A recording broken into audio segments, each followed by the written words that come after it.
declare loyalty to the crown of LP, making my donation the Please Stay LP fund. Also, you see they released the name of the guy who threw the toddler into the alligator enclosure? Thank you. Yeah, thank you.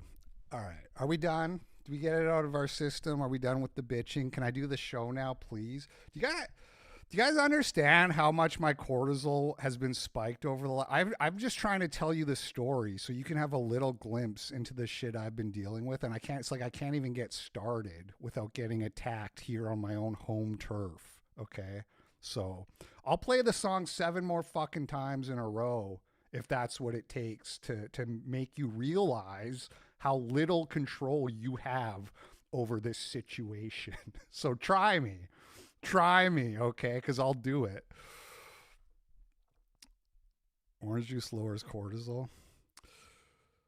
So anyway, the name of the guy, I assume you're referring to the rumor that the guy's name is Agudibadigimadugo, and he's some sub-Saharan African. Yeah, I saw Jared Taylor tweeted that actually with a picture of the guy, but it wasn't the right guy. It was some guy from like some previous mass stabbing. And that seems to be an unfounded internet rumor. And it's been like a day or two since I have looked into that. But at the time when I saw that, obviously I was excited, because I would have been vindicated because I predicted the guy would not be white, and then he was. But that doesn't seem to be the case. And sometimes the internet gets that stuff right. Like, it wouldn't be the first time that the name of a suspect wasn't released, but then the internet figured it out on their own. Shidin, while Fardin sent $3 playing it again. Sam. Thank you, Mama JF. So the Orthodoxer sent $3 on Power Chat. I love LP story time. Love you, big guy. Thank you.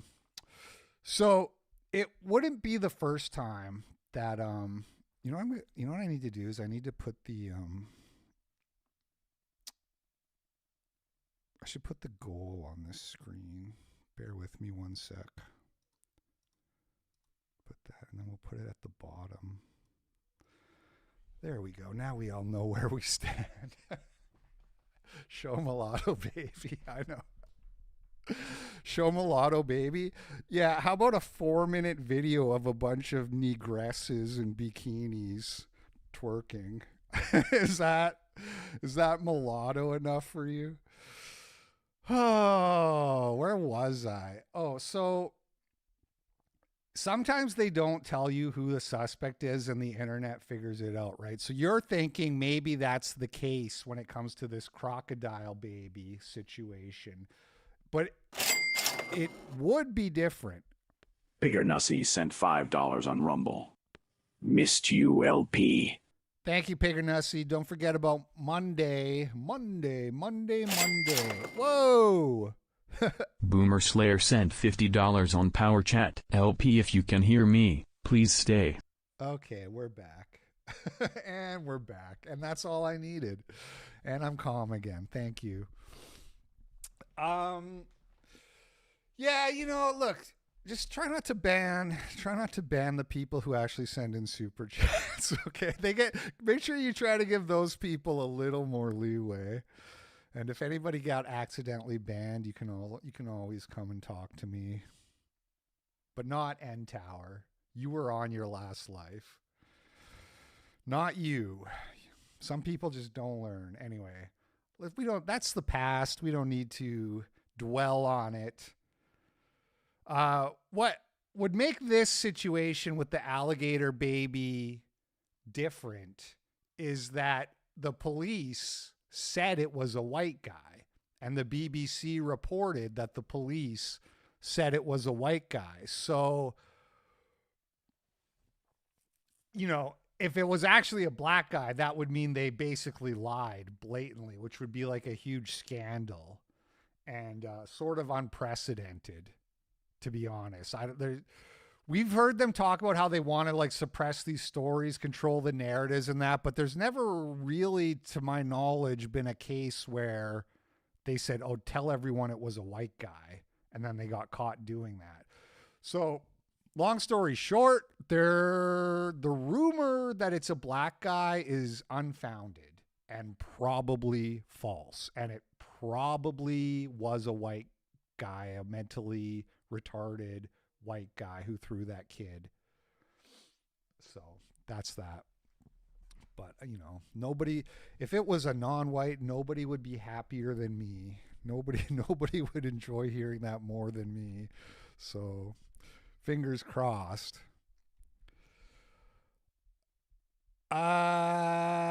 Anyway, where was I with my story, right? So I bring the computer in and he says, you know, we're going to have to charge you to run the diagnostics, to rule out the software issue. You can like buy the membership. It's like $200. And I was like, wait, hold on, sir. What are you talking about? I am a warranty holder, and you will address me with the due deference and consideration of my title. I'm like, why would I pay you to figure out it's broke? I'm here telling you it's broke. Why would I pay you? Monkey_brain sent $3 on Power Chat. And Tower called you a rainbow person. Permaban. Yeah, he did. And then the kid, he's like, oh, it kind of like, it seemed like I was making sense to him. And he's like, let me check. He goes and talks to somebody and he comes back and he's like, right. So in this warranty situation, we don't do diagnostics. We just ship it to fucking the factory in Tennessee and they'll do the diagnostics and you'll get your computer back in 3 weeks. And I was like, ban that guy, ban Adamic Flesh. Somebody on Rumble, ban that guy. And oh man, it's so distracting. I look at the chat and I get all distracted. I'm also waiting to see the ban sign and I'm not seeing it, so there.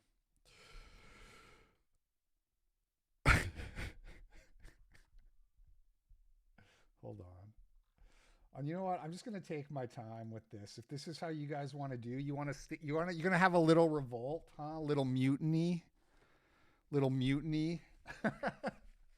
That's fine. I'll just sit here and play fucking whack-a-mole and ignore the show. Think I give a fuck? Okay.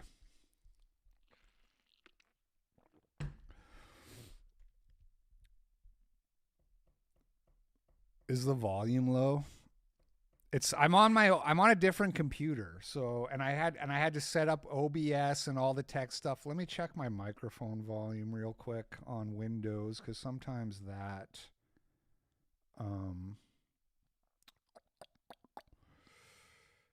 yeah, it's low. Okay, hold on. Sound mixer. Or not, let me just do the volume here. Open volume mixer.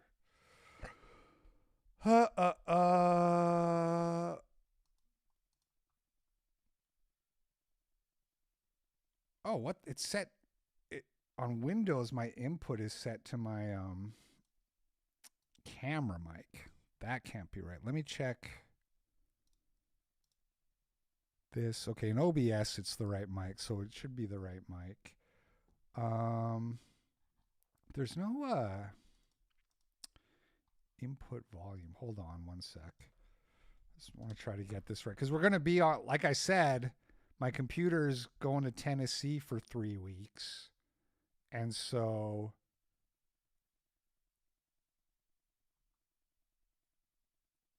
we're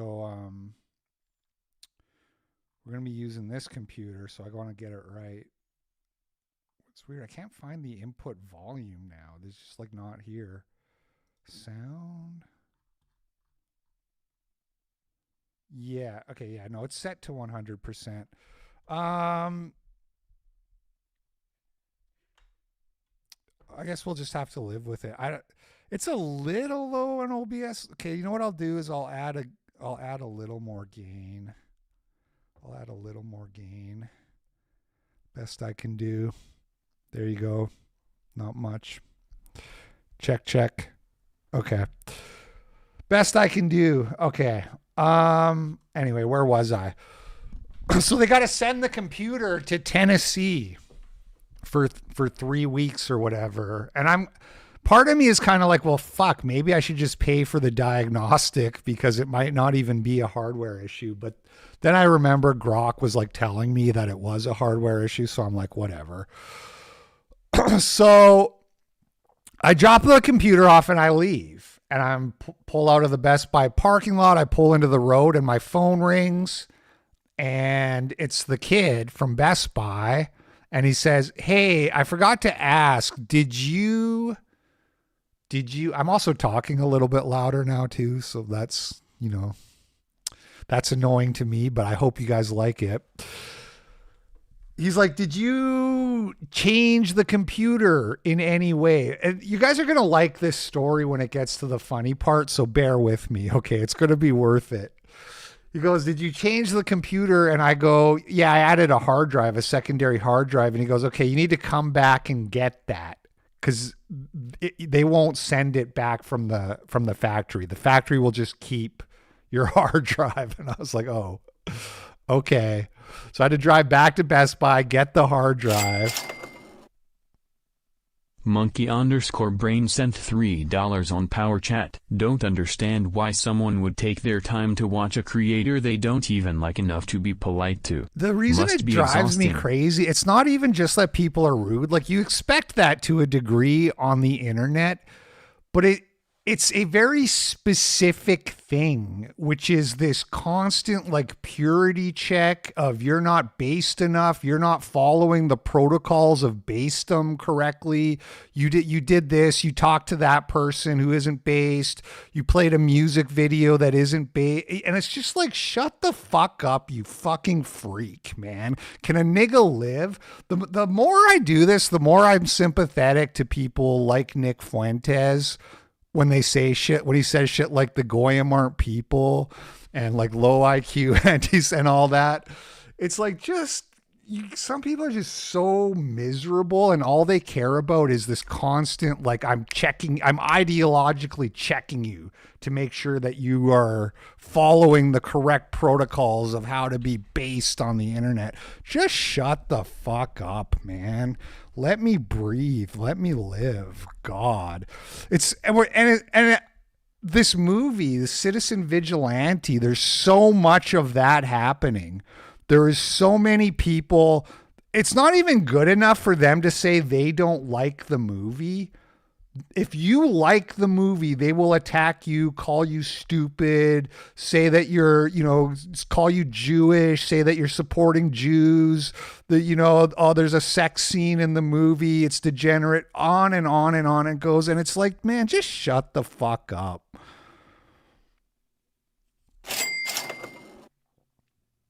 Sons of Liberty Rising sent $5 on ODG. LPU are pretty based. Don't let the Jews pretending to be white spook you in the chat. I don't even care about being based anymore. That's what I'm saying. I'm being like driven away. It's like, I'm just going to like become a lolicon. I'm not into the cartoons or the porn, but I am into how they're nice to each other. And Usury87 sent $20 on Power Chat. Well said about the purity spiraling. Show Mulatto Baby is a meme now because that is just about a perfect caricature. It really is. Show Mulatto Baby is really like the perfect meme. Monkey_brain sent $3 on Power Chat. The High Priest of Online Spurgouts has instructed me to be rude to you. Yeah. Anyway, we're going to talk all about the movie, and we're going to get into that a little bit more. So I'll leave that there and just get back to my story. Thank you for all the support, you guys. Sorry about the rocky start back here, but it's like I said, I've been dealing with so much shit for 2 days. And yeah, I'm on edge because of just liking the movie on Twitter. Anyway, so I get the hard drive. Okay. And here's where I fucked up. This is the funny part. This is the payoff to the story. I come home and I'm like, okay, time to set up the backup computer and make sure it's all ready for streaming on Thursday. So I turn on the computer and it loads up and I go, wait a second. But I didn't do this this is the important part. I came home, I played video games for like 2 hours to calm down. So again, the appointment was at like 4:30. I come home, I play video games for 2 hours. And then I'm like, okay, time to set up the other computer. And I turn it on. And it's the new computer. I brought in the wrong computer to Best Buy. Which they packed up and were shipping to Tennessee. So that's the part in the story where I screamed fuck at the top of my lungs. Where I just screamed fuck. And I said, why? I said, Lord, why are you giving me your toughest battles? Why me, Lord? Why me? Why do you, Jesus, Lord Jesus, why do you give me your hardest battles? I'm joking. I'm not trying to be blasphemous, but yeah, that was really annoying. And I don't know why, but again, I was like, well, maybe if I call and then get transferred to the Indian and then ask really hard to get transferred to the store, maybe it'll work. And it didn't work. I called and talked to the Indian for no reason at all. Bigger Nussy sent $5 on Rumble. Side note. I love it when you say measure twice, ship sorry once, yeah. and a boot in the same sentence. LP. Yes, I'm Canadian. Okay, what do you want me to say? So I called and talked to the Indian. That was a waste of time. She's like, I'll put a note in the ticket. And I'm thinking to myself, yeah, well, that's my problem solved. I'm sure they'll check the fucking ticket for notes before they ship the box. You know what I mean? So the store was still open for like 20 minutes, but it's a 15-minute drive. So I'm like, okay, I have to drive down there. I have to, are we on PC number? No, I was like, I have to drive down there. I drive down there. I get there. It's like 5 minutes to closing time. The kid's still there who was helping me. I'm like, hey man, I'm really sorry. I'm a retard. I really fucked up. I gave you guys the wrong computer. And he's just like, he kind of rolls his eyes and he's like, he goes, we're closing in 5 minutes, man. And I'm like, I know, I'm sorry. And he's like, no, it's fine. Whatever, I'll go get it. I already packed it up and all that. I'll go get it. He already had it all packed for shipping. So he gets the computer, he brings it back, and I'm like, so what now? Do you need me to sign something or whatever? And he's like, I really don't know what the protocol is because in the system, it's already marked as like en route to Tennessee.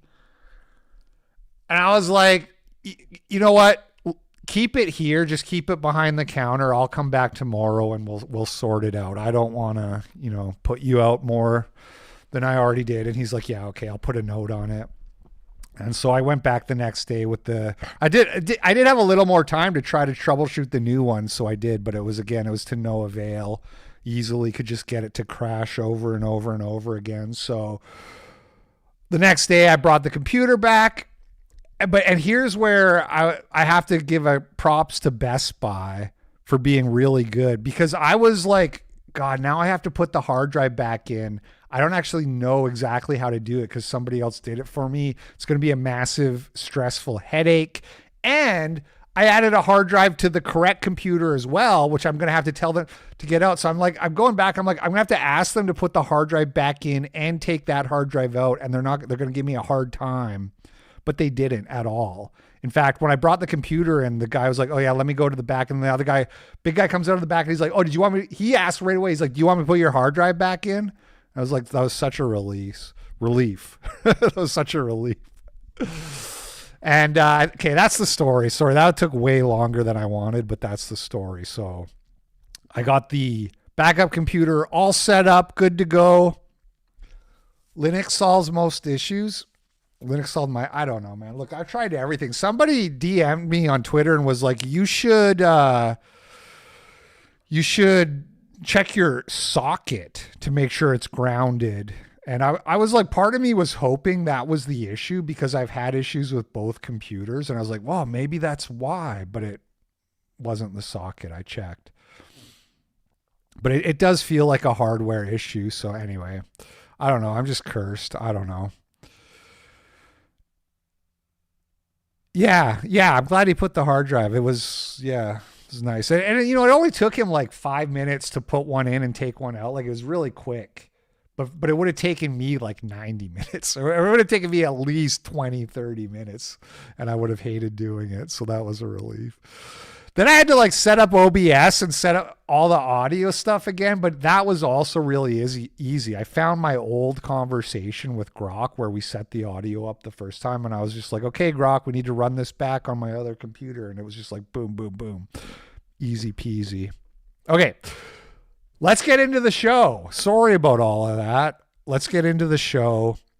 The good news is there wasn't a lot of news over the last 2 days. Like I'm mostly going to redo what I planned to do on Tuesday with a couple little added things, but there hasn't really been that much else that's happened. So that's good, I guess.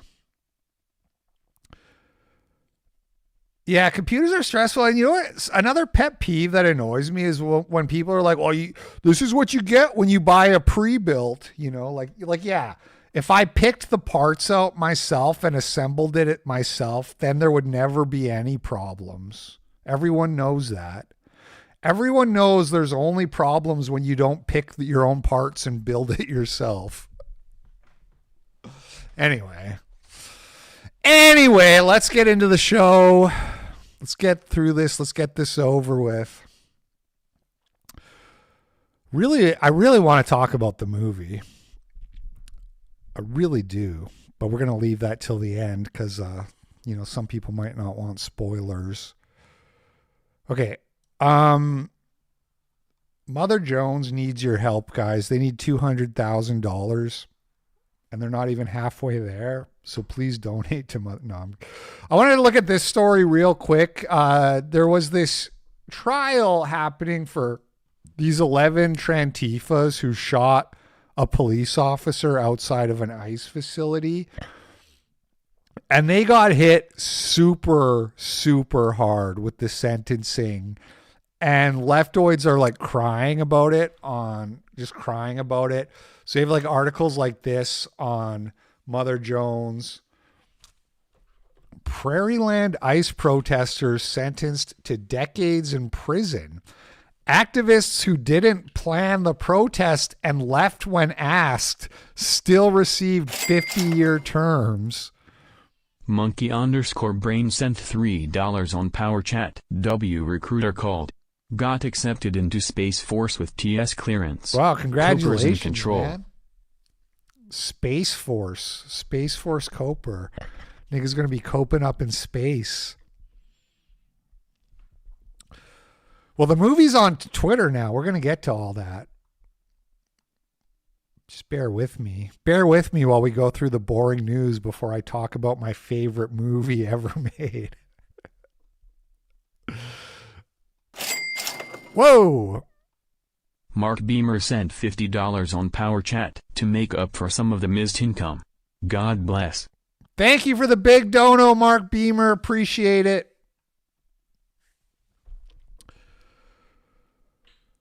Eight protesters who the Justice Department accused of having connections to Antifa were sentenced to decades in federal prison over a shooting outside a Texas immigration detention center that left one police officer wounded. Okay, one of the main reasons I wanted to talk about this story, beyond the fact that it's funny how salty they are about going to jail for 50 years for being in Antifa, is that it connects to the movie One Battle After Another, okay, which I also, when I'm talking about Citizen Vigilante, I also have to talk about One Battle After Another because they are sort of partisan versions of the same movie, partisan ideas around political violence.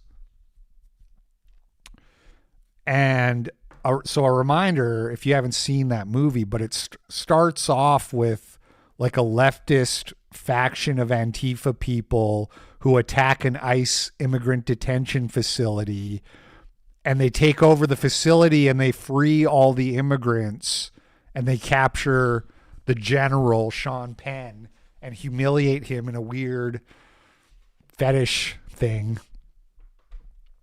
Basically, what I'm trying to say is the movie is like a leftist fever dream fantasy, kind of, and you know, in many ways, Citizen Vigilante is like a right-wing fantasy, but there's a question of realism, right? The idea that a Trantifa terror cell would have the level of competence displayed in the movie One Battle After Another, where they would successfully liberate an ICE detention facility, is extremely dubious. You've never in your life seen anything like that, not in your lifetime, right? What does happen is they shoot one guy and then they all go to jail. And I guess the defense that the shooter used was that it was supposed to be a warning shot, and they accidentally shot the guy in the neck. That guy got 100 years. The shooter got 100 years. The demonstrator who was convicted of shooting and wounding the officer was convicted of attempted murder and received a 100-year prison term. 7 other protesters received sentences ranging from 30 to 70 years. U.S. District Judge Reed O'Connor said the defendants in what has become known as the Prairieland trial didn't participate in a protest, but an assault on democracy.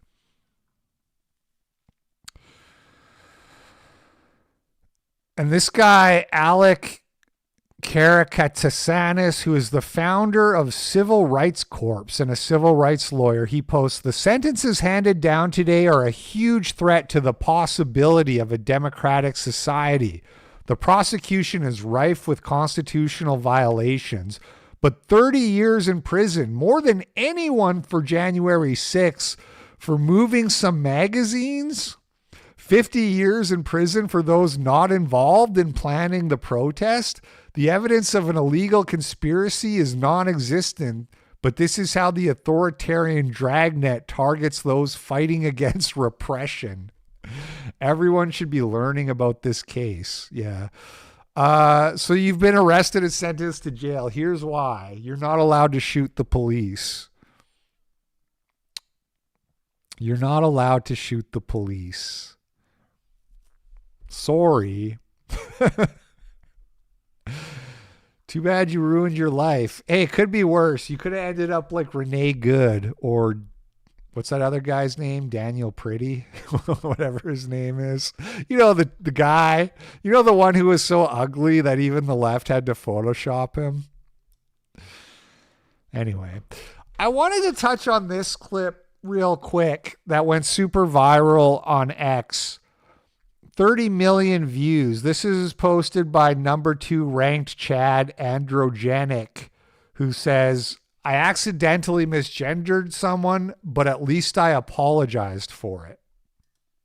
Yeah, sure. Awesome. I love you. Cheers, man. Fuck. I'm sorry, by the way. I didn't mean to call you a man. I did not mean to do that. I don't mind. I'm sorry. I'm very sorry about that. But have a lovely night. Now, I watched this, and immediately my immediate reaction was like, oh, this, like, he's just trolling. He misgendered the person on purpose and then went and did a big awkward apology in front of the thing's friends. Got to try to avoid using slurs here. To be like funny and awkward. And it's this thing you do where you're like, oh, that's okay, man. And then you're like, oh, sorry. I called you a man, but you're definitely not a man. You're a woman.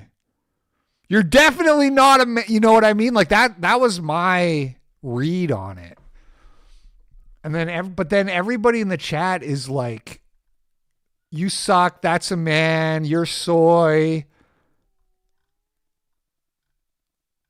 Looks Maxer is gay. What else is new? Confirmed gay.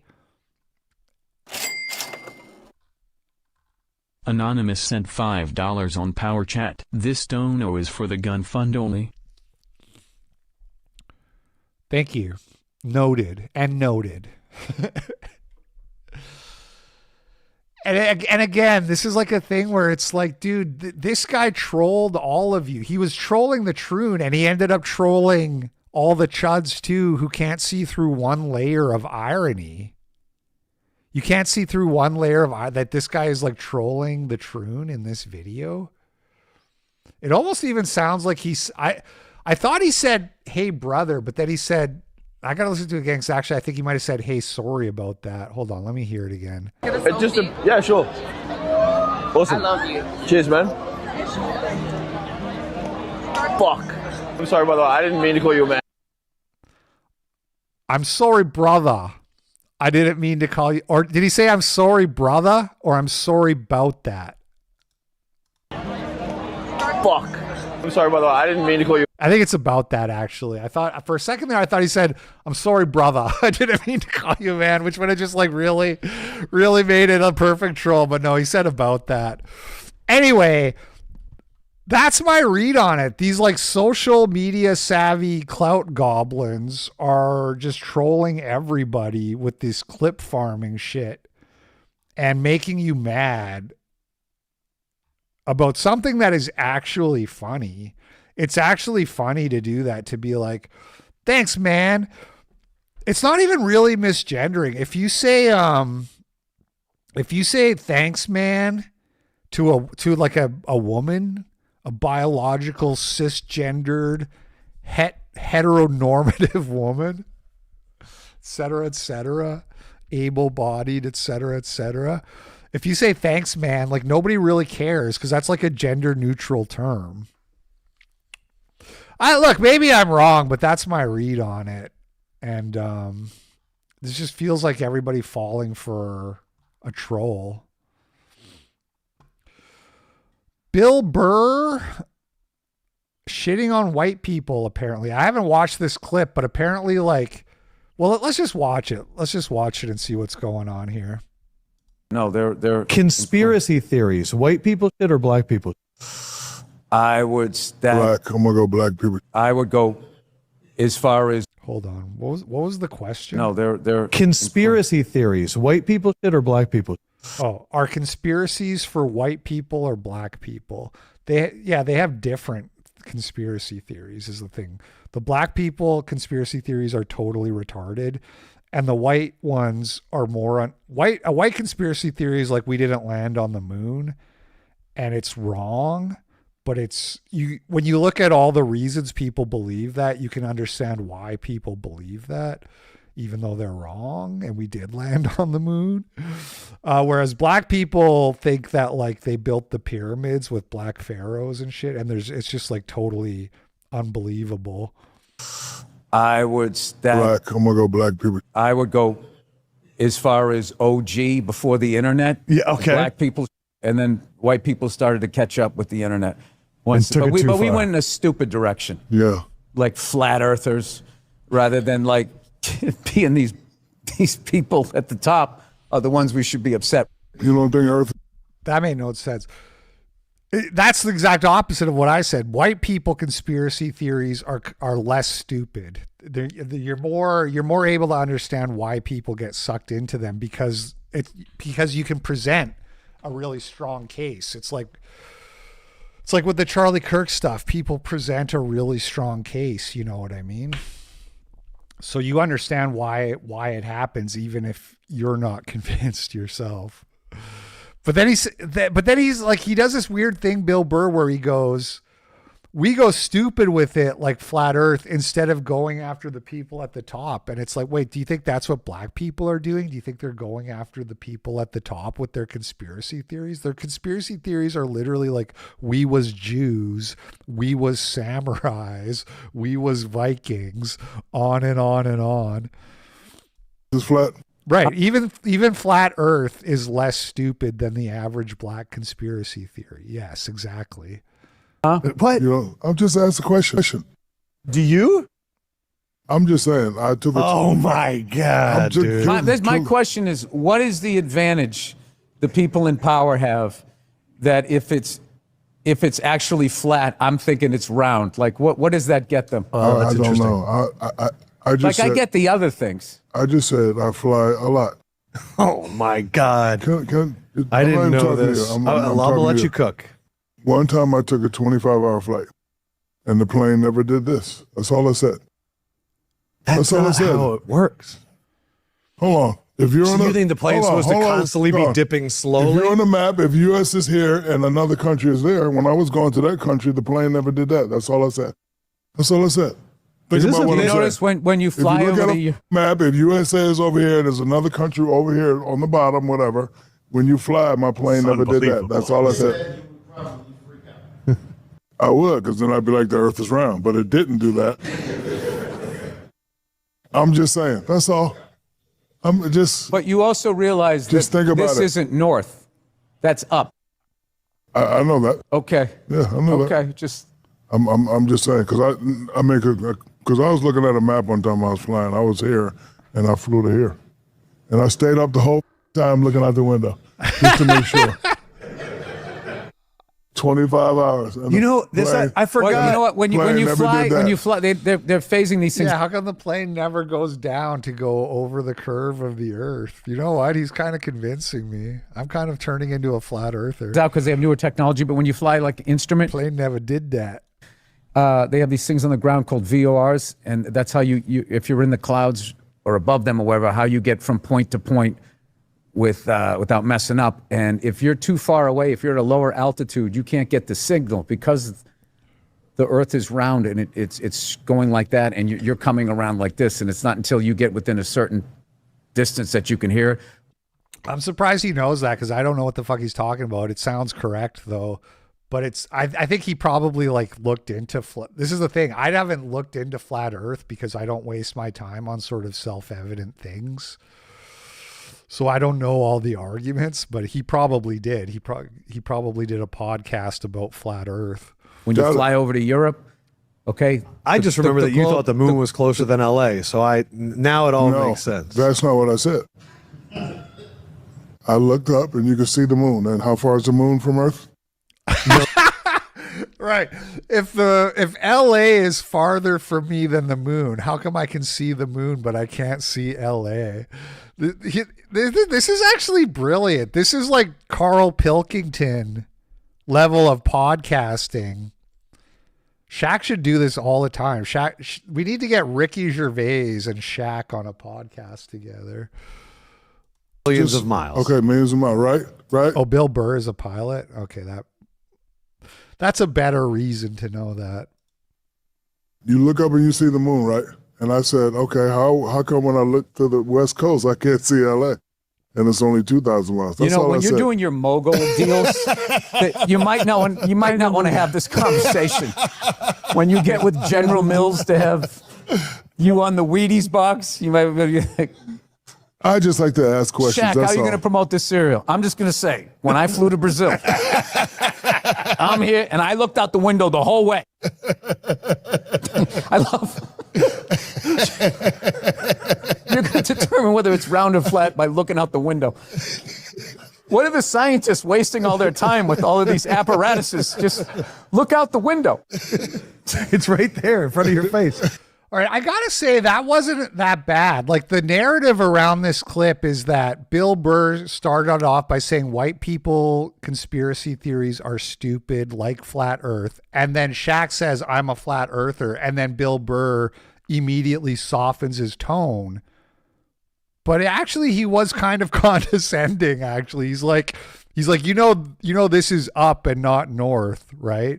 Like that's about as rude as you're going to be to somebody on a friendly podcast face to face.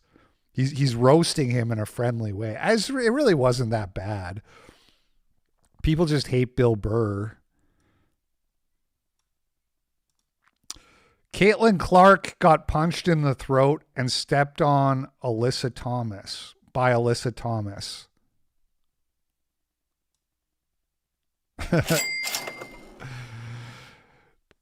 Tuffy Banana sent $10 on YouTube.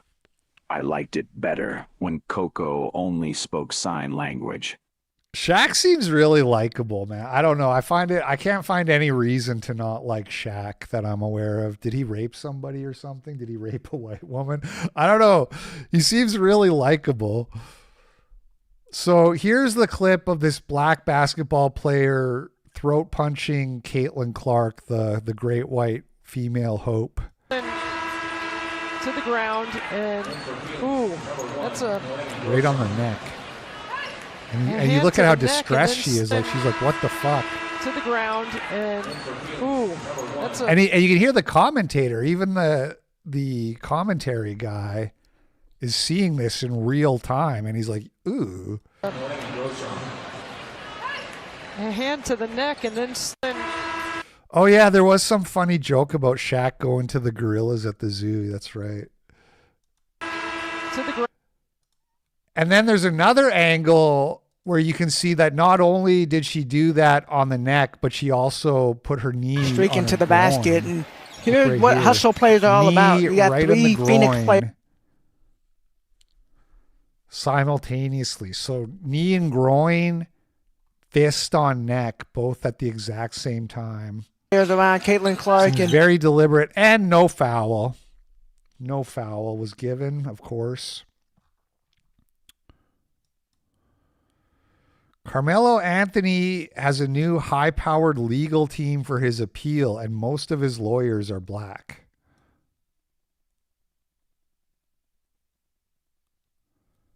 Only way to fix the Clark. Well, I don't give the WNBA attention unless there's Clark abuse. That's the only time I ever talk about the WNBA. Jerry Mile 9707 sent $4.99 on YouTube. Only way to fix the Clark abuse is to stop giving the WNBA attention. I'm kind of way ahead of you on not giving the WNBA attention. I'm kind of way ahead of you on that one.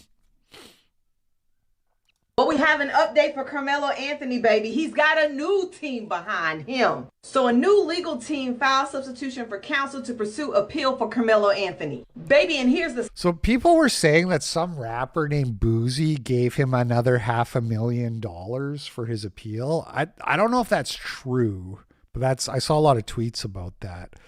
And that would explain how he's able to afford a new legal team when he was broke otherwise.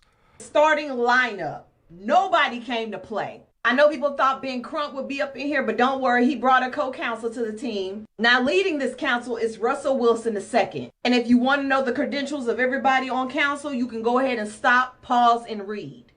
I just want to make it clear, I stand with Carmelo Anthony, and I love that our community has come behind this young black man and let him know that he is not alone. And hopefully we can turn this conviction over and get him the fuck out of there. I don't want him to serve no time for defending himself. But we have an update for...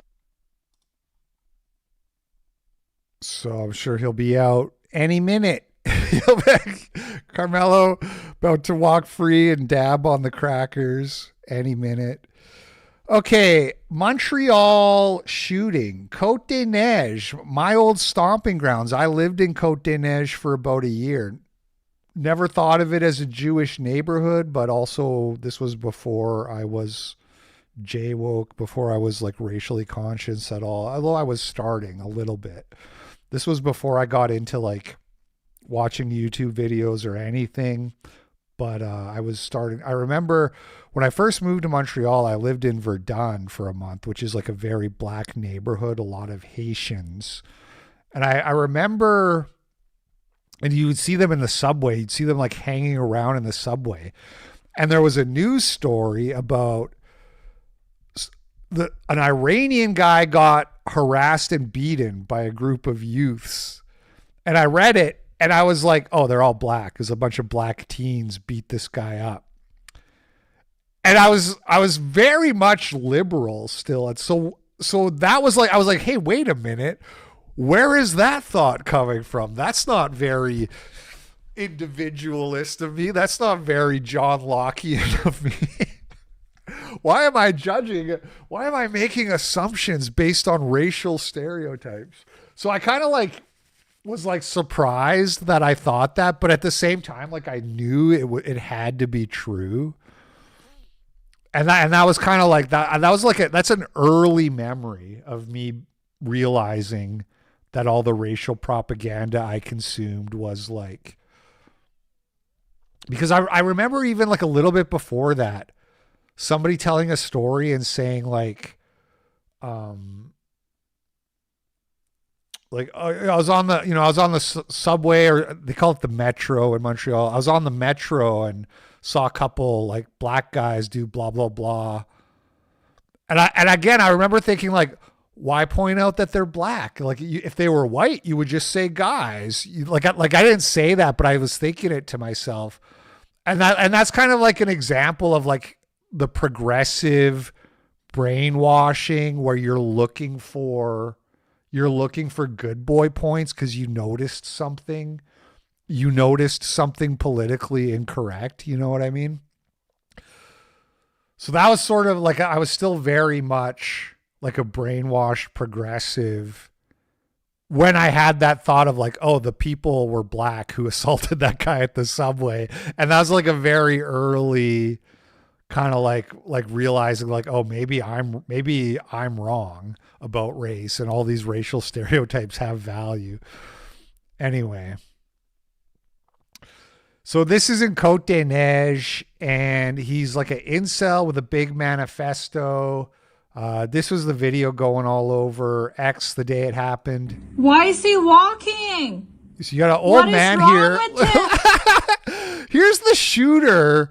Here's an old man just standing there. Shooter runs past him, ignores him. So he's not,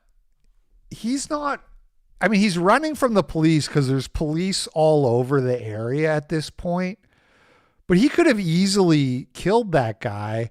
It seems like he had more of a targeted mission. The fact that he just did not shoot that old man. So there's police there, and he shoots the cop. He's just shooting. So this cop who ended up being Muslim got shot, and the female officer is right here. The cops. Holy shit. Oh my God. And here's where it gets crazy. Another civilian is like leaving this building, comes up behind the police officer, and the police officer shoots and kills him. And he ends up being a rabbi. So this is like a crazy story. You have a female cop accidentally shoots a rabbi. It's the Sam Hyde meme. I was going to pull up that video. Hold on. Sam Hyde, bulletproof. I forgot to pull it up. I had this ready on Tuesday. Hope you got your bulletproof vest. Where's the just the little short? Here we go. If you ever catch the eye of a female cop, hope you wore your bulletproof vest. Hope you got your vest on, man. I'm praying for you, unironically, because that gun on her waist at some point is going to accidentally go off. She's going to draw it out thinking it's a taser. She's going to have her finger on the trigger before she's ready to fire. The officer drew their handgun instead of their taser. Something you did made her feel threatened. You're taller than her. She feels threatened for her life. The only recourse she has physically is... Based Farmer sent $14 on Rumble. Been loving the content lately. Hope all is well with you and the family, Brotherman. Thank you. Thank you very much. Yeah, other than the constant tech issues, things are fine, I guess. But hopefully we have that sorted. So hopefully we're just back to normal here. What up, Vampire Frog? Thank you for the dono, Based Farmer. Appreciate it. So... What the fuck? Muslim cop gets shot by the shooter. Female cop shoots rabbi. I mean, it's crazy. Fuck. It's like a chud. It's like if you could back in the day before we had AI, we only had we had to actually write code. People would do stuff like they would write like a headline generator. Like, me and my friends actually made one of these way back in the 90s. We coded our own random headline generator, and it was like every 24 hours, and we made it actually print to the printer. So every 24 hours, the printer would be like, and it would be like a mix of this thing happened to this person and at this area with, or whatever, right? And you would get like funny results. This is like a chud headline generator. Female cop, rabbi, Muslim police officer at the Pornhub HQ. That's the location, by the way, the Pornhub HQ. So it seems like this guy went to try to shoot up Pornhub because he was very anti-porn. He's very anti-women. He's an incel. Now, there's another angle of the video, which is even better because it reveals that after the female cop shot the rabbi, she tries to run away from the shooter and gets shot in the back several times before the shooter is then neutralized by the other police who are like across the street. Yeah, female cop, a rabbi, a Muslim, and an incel shooter. Don't forget incel shooter. It's like chud bingo. You know what I mean?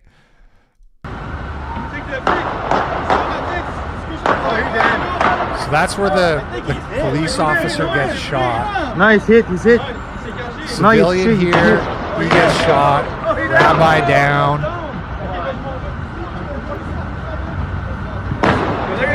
And so now here's the shooter here. The shooter's coming running up this way. Here is the woman's chance to be a hero. He's left cover. He's charging. As somebody who's played a lot of first-person shooter, I know this technique. When someone's behind cover and you just decide to charge at them because you can't hit them behind cover. And you're opening yourself up. So she has an opportunity here. She sees it. She tries to take it. You see that? You see she like goes for the shot. There's a guy shooting over here, Steve. Right here. She goes for the shot. But she immediately gets scared again, runs away, and then he comes around and shoots her in the back.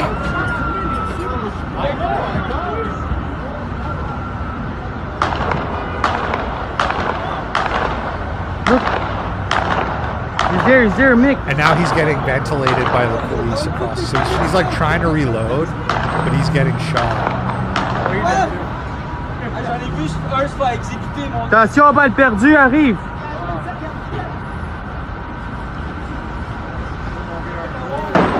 And he did. He died.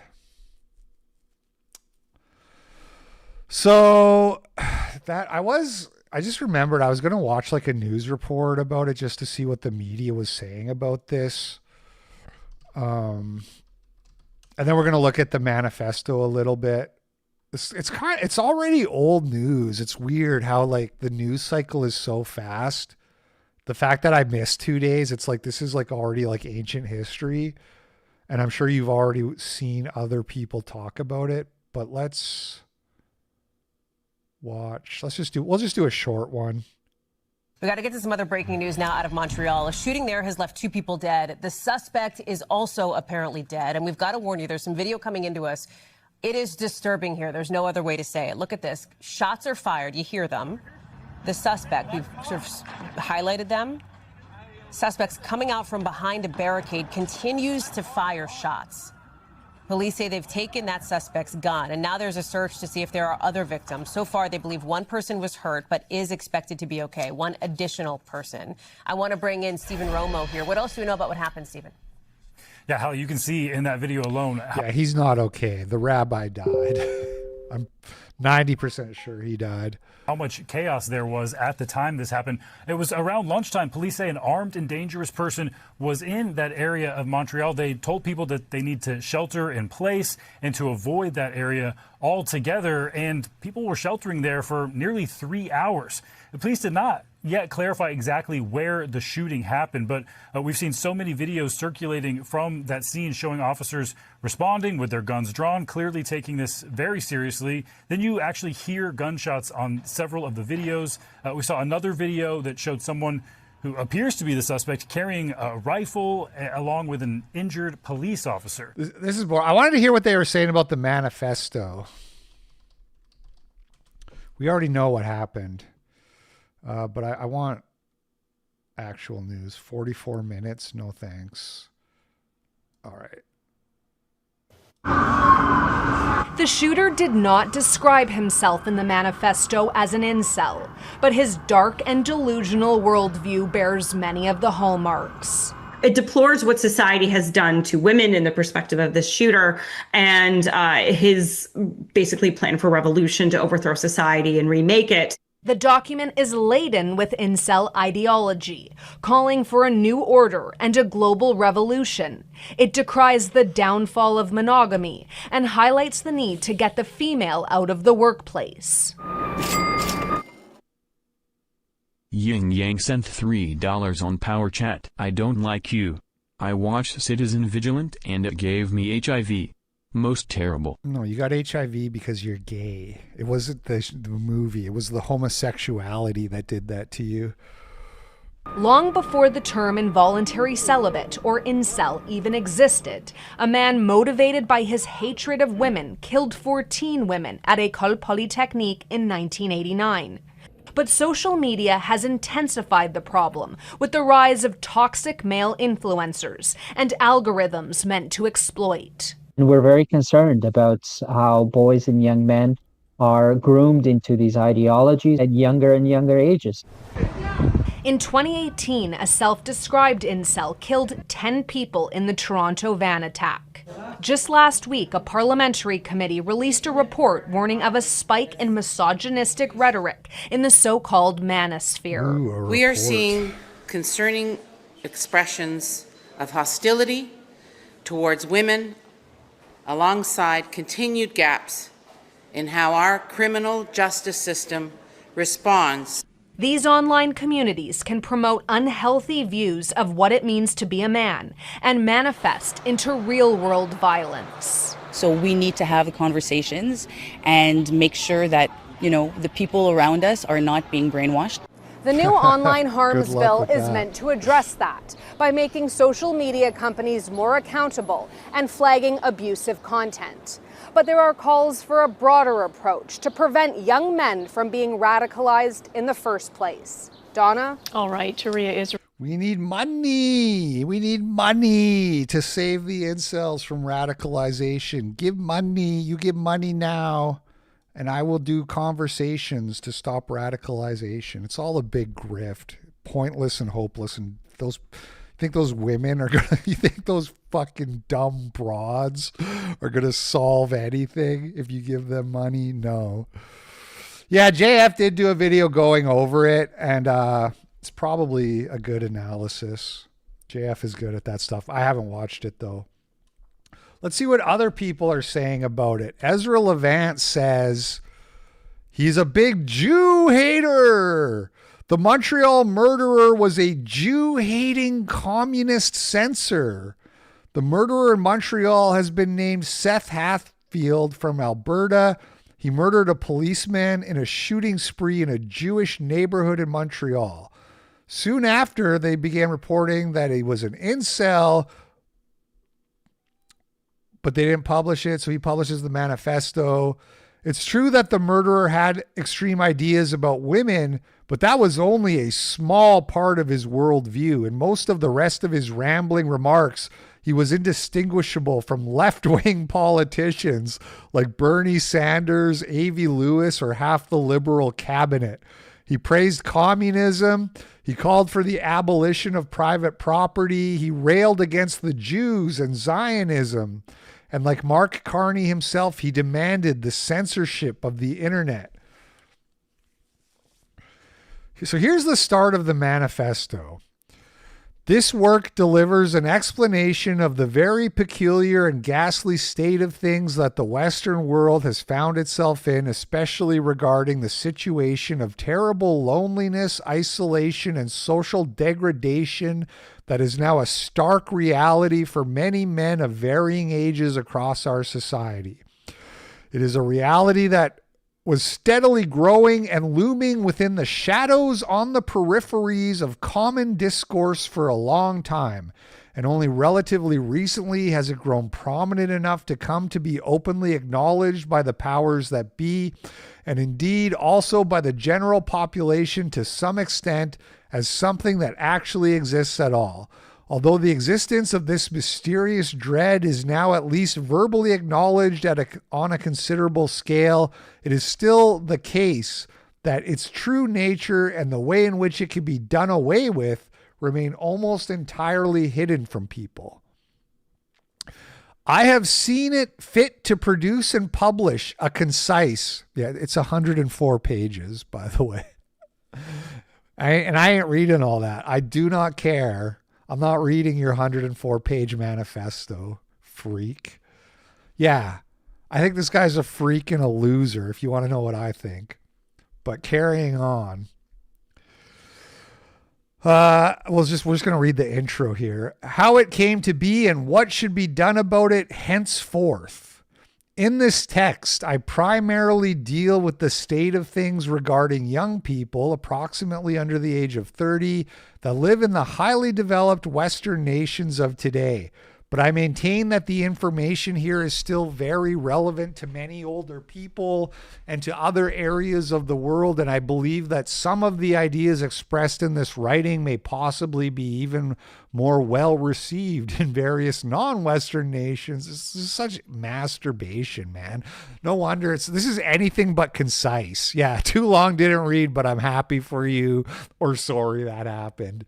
It's a very masturbatory opening, possibly written by AI or tweaked, edited by AI.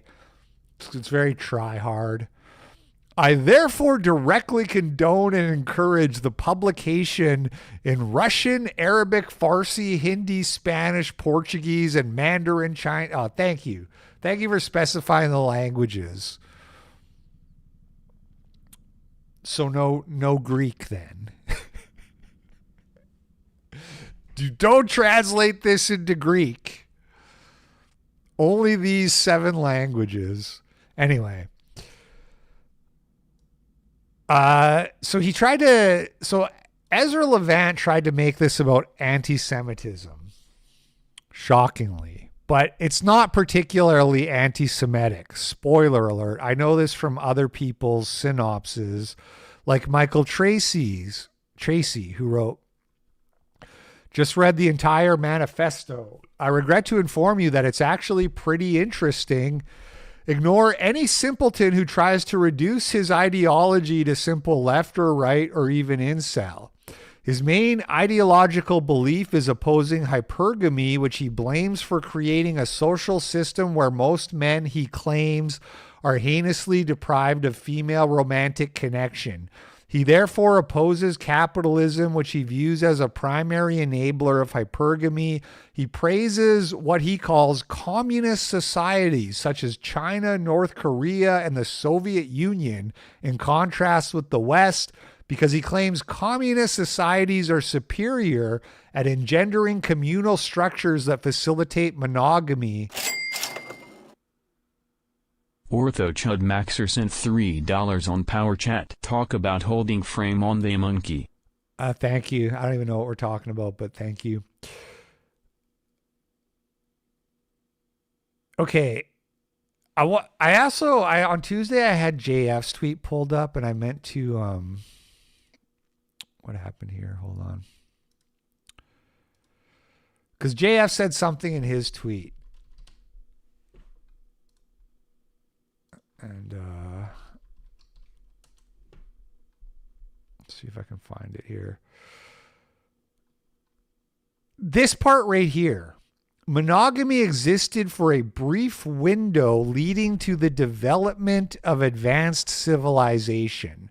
So this guy, the shooter, he praises the brief window where we had monogamy. But then he praises communism and he criticizes Christianity. Right here, he opposes Christianity. So the guy is like very confused because that monogamous window was also the Christian. That was also when the societies were all like 95% Christian in the West. Carrying on here. So he loves the communist countries because they maintain gender roles. He does recommend reading the works of Marx, Stalin, Robespierre, and other left-wing revolutionaries. He also attacks conservatives for swindling average men by getting them needlessly focused on supporting conservative politicians who they are falsely led to believe will support their class interests, and he opposes Christianity.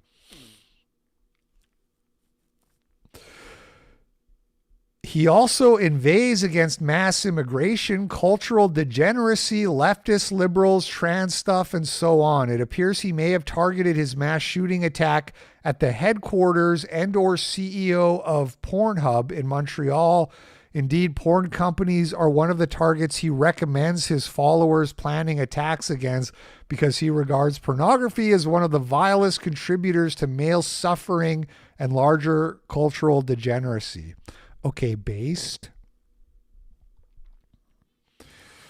He gives advice on how to cultivate good intellectual habits, reading lots of books, giving up video games, cringe, moderate physical conditioning, firearms training, so as to best enact revolutionary violence. Why do you think you're doing anything, man? You are like mass shooter number 1,317. Maybe this time.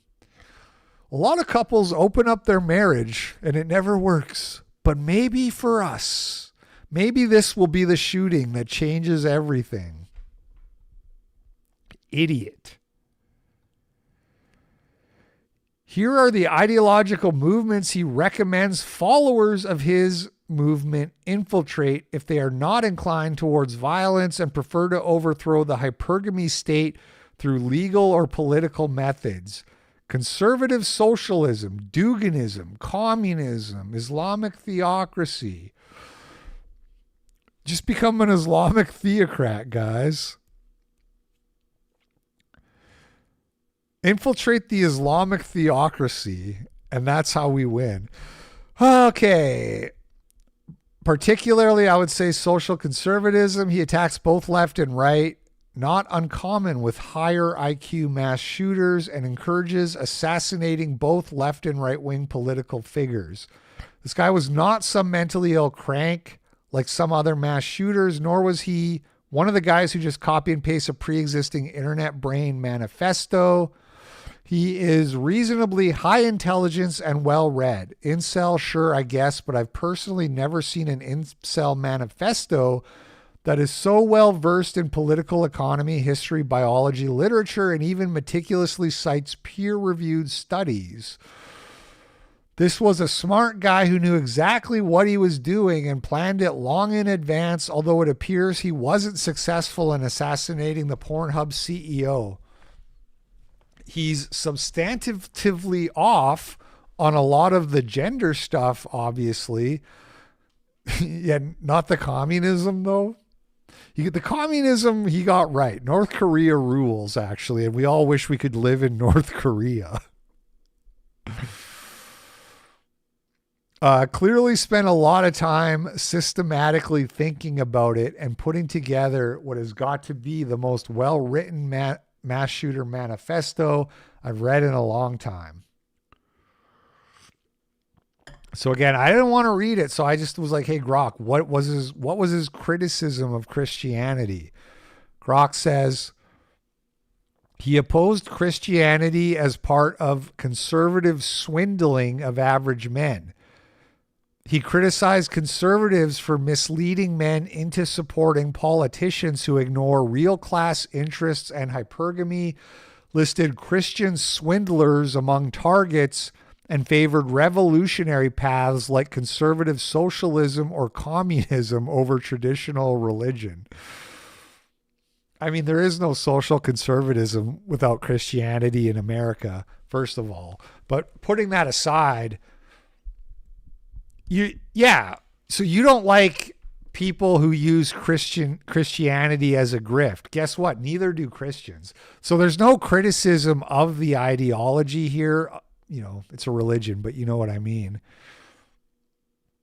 He just doesn't like fake Christians. Nobody does. Nobody likes fake Christians. And then I asked Grok if China and Korea have fewer single men and more stable marriages than a Christian country like Poland or Hungary. And Grok says, no, China's one-child policy and son preference created a surplus of 30 million men, leaving millions unable to marry. North Korea has almost no reliable public data, but punishes divorce with labor camps. Okay, based. Poland and Hungary have balanced sex ratios and no equivalent surplus of single men. The thing is, too, and I've made this point before, but it feels like it's worth making again while we're on the topic. The ratio of single men is not really worse than it used to be. There's less marriage. There's a bit less marriage than there used to be, but people are just in relationships.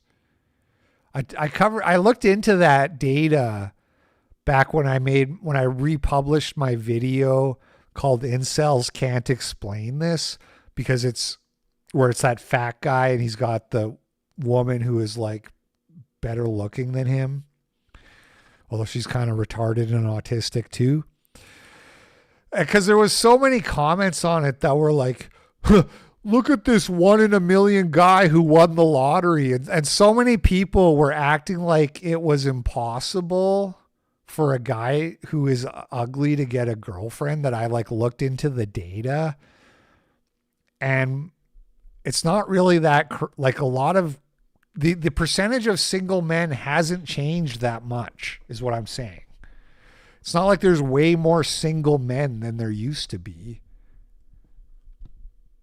It's just like one of these like incel talking points, like no, all these forgotten men and male loneliness and that. And it's like, well, because you're a terminally online freak.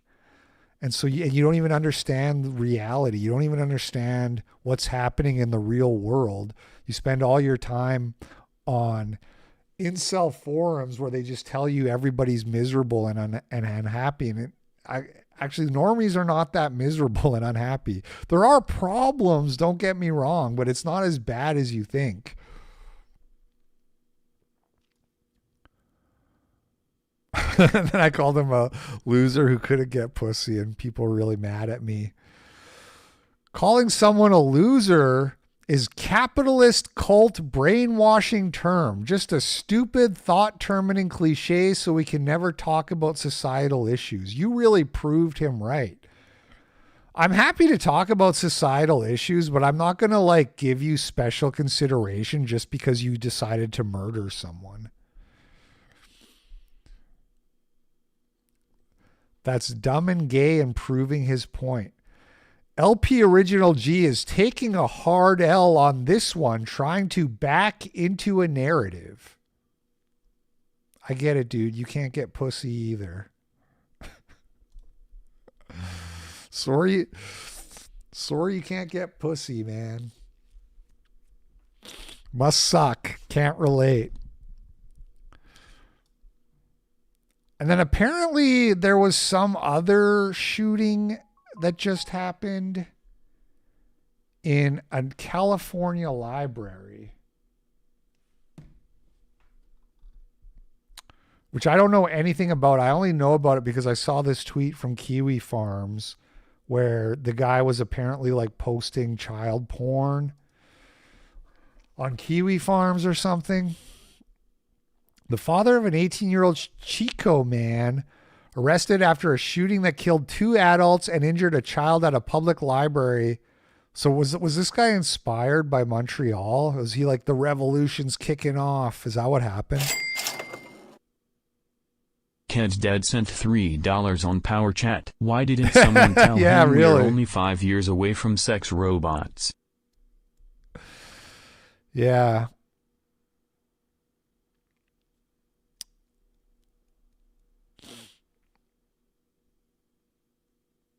What's the deal with women calling men insults as insults? Well, I mean, look, it's always been that way since before the internet.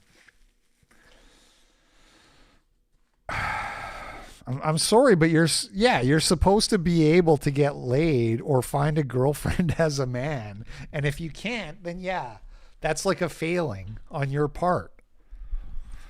Now, I could give you a plan of action that will help, but I can't fix your autism. I'm sorry. Can't help you there. Donate to Autism Speaks. That's your best chance. Maybe they'll find a cure.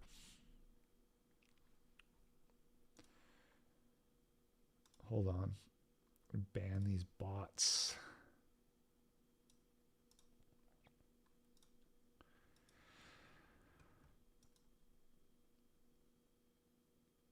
Let's see.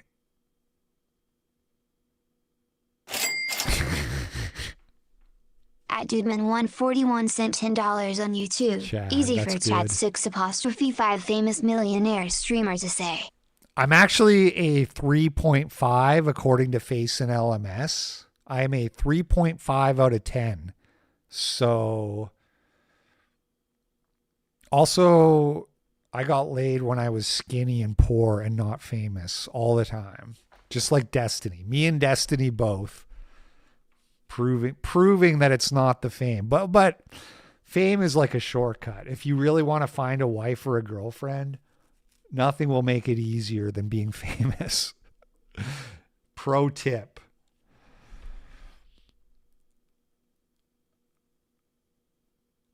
Authorities said Bradley Scott. Ked's Dad sent $3 on Power Chat. Have you ever heard Spencer's theory of hypergamy being natural eugenics because modernity allows too many losers to survive/mate?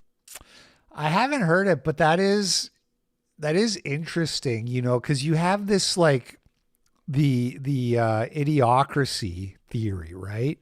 That there's not enough natural selection anymore, and so all the dumb people are breeding. But like hypergamy could be a reaction to that, to like filter out the genetic dead ends from the pool. I explained at the start of the show, Mountain Dude. It was Tuesday for the record, but yeah, it's I went into painstaking detail, so you can check that on the replay if you want.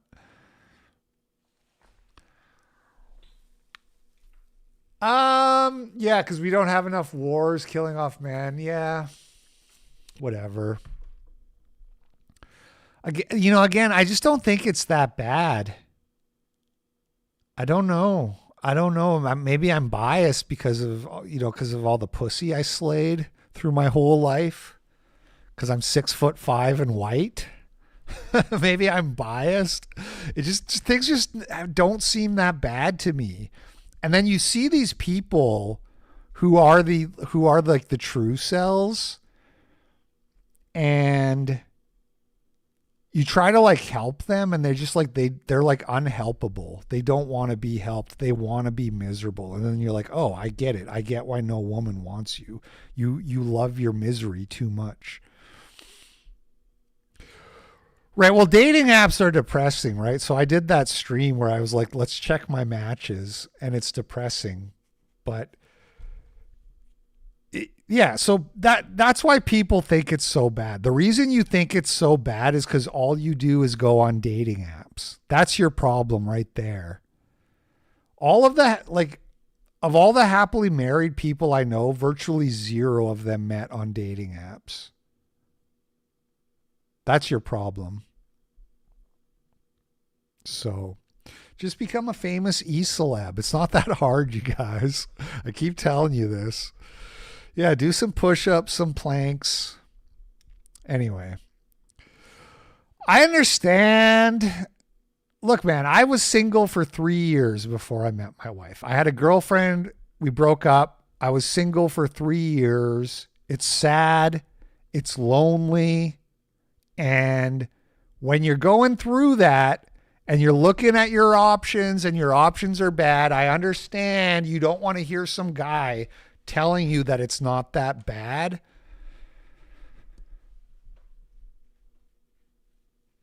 I'm just saying I don't think it's that bad. Okay. You need to adjust your strategy. Anyway, authorities said Bradley Scott Sayer wore a t-shirt with the words "natural selection," which investigators believe was a reference to the Columbine high school shooting and appeared to have searched for a confined, populated space.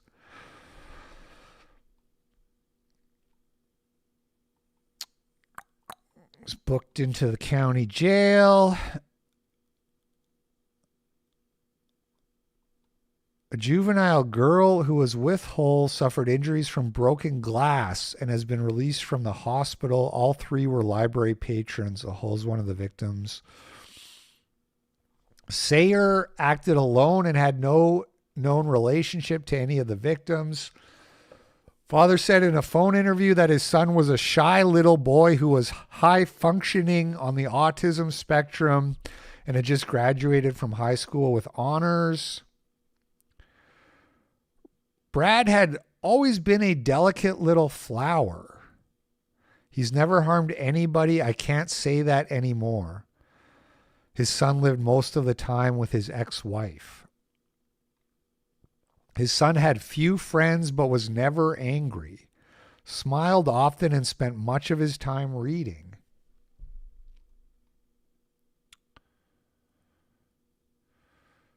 He was with his son 2 hours before the shooting, and their last interaction was positive. I feel horrible for the people shot. His sweet little flower was posting child porn, apparently, according to... Yeah, sensitive young man. He was posting child porn, apparently, according to this Kiwi Farms tweet. Bradley Scott Sayer, the California library shooter, was likely observed by the Kiwi Farms as Sigurd, a calm associate who spammed child porn on Lolicon and Soyjack related sites. Wait, child porn on the Lolicon sites? That can't be right. Lolicons aren't pedophiles.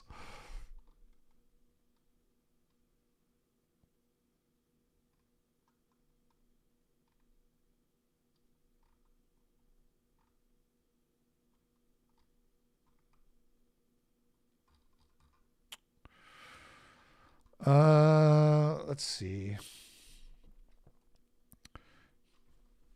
Chico library shooting.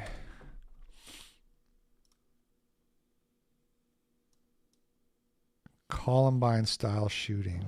Tonight, new video shows a teenage suspect face down, being dragged and pinned by police minutes after authorities say a gunman fired 8 rounds inside this public library in Chico, California, killing 2 adults and wounding a young girl.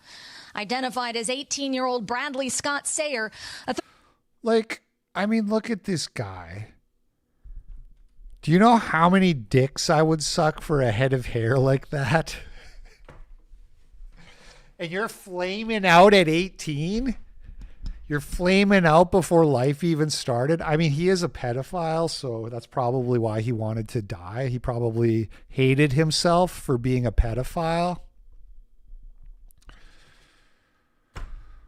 But look at the jawline. It's even got a watermark. It's exquisite. Sayer. These are the people calling themselves incels and saying that they can't get a girlfriend. I don't know if this guy, I don't know. I don't know that much about this guy. I don't want to conflate him with the other guy, but the timing of the shooting makes me think that he was inspired.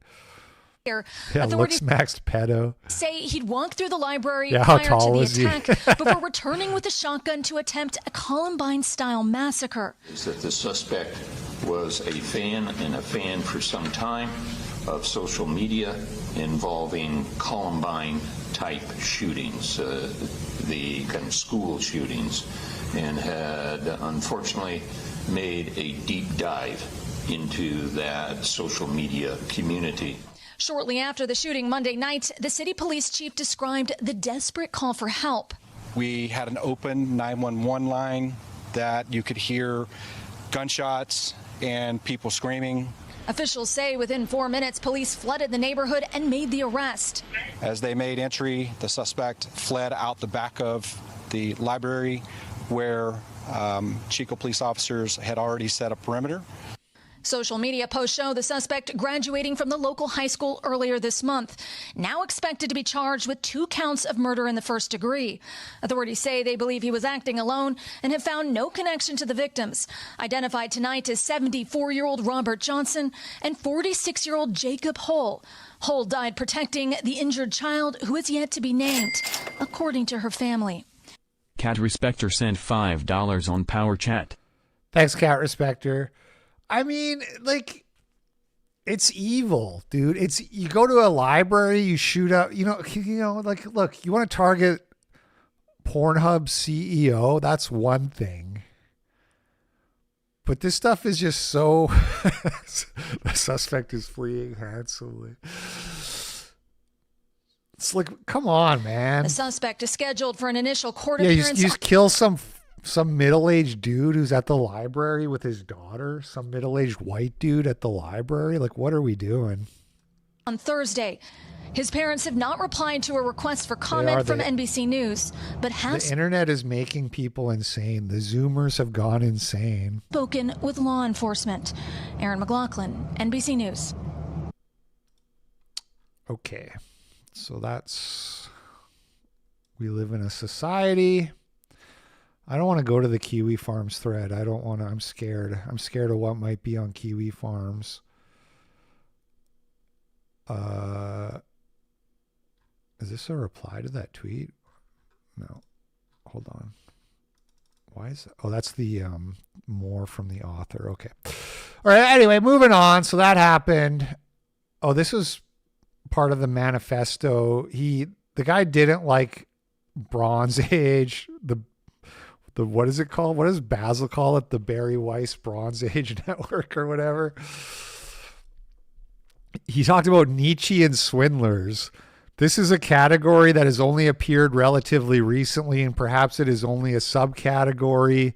This is the Montreal guy. They base their teachings heavily on the writings of Friedrich Nietzsche and other similar thinkers, and their advice to men basically comes down to weightlifting and the adoption of a Nietzschean outlook on things. Oh, by the way, I missed it in the Michael Tracy recap. But Michael Tracy pointed out that the guy went out of his way to say not all Jews. He was anti-Zionist, and he was like, it's not all Jews. If you're like anti-Semitic, you're a retard, blah, blah, blah. And I meant to bring that up because Ezra Levant was trying to make it out like it was an all Jews thing, but it wasn't. Anyway, I don't like this guy's writing. He sounds like a, what's the word for like a wannabe, like a sued. He's a sued. He writes like a sued. Pseudo intellect.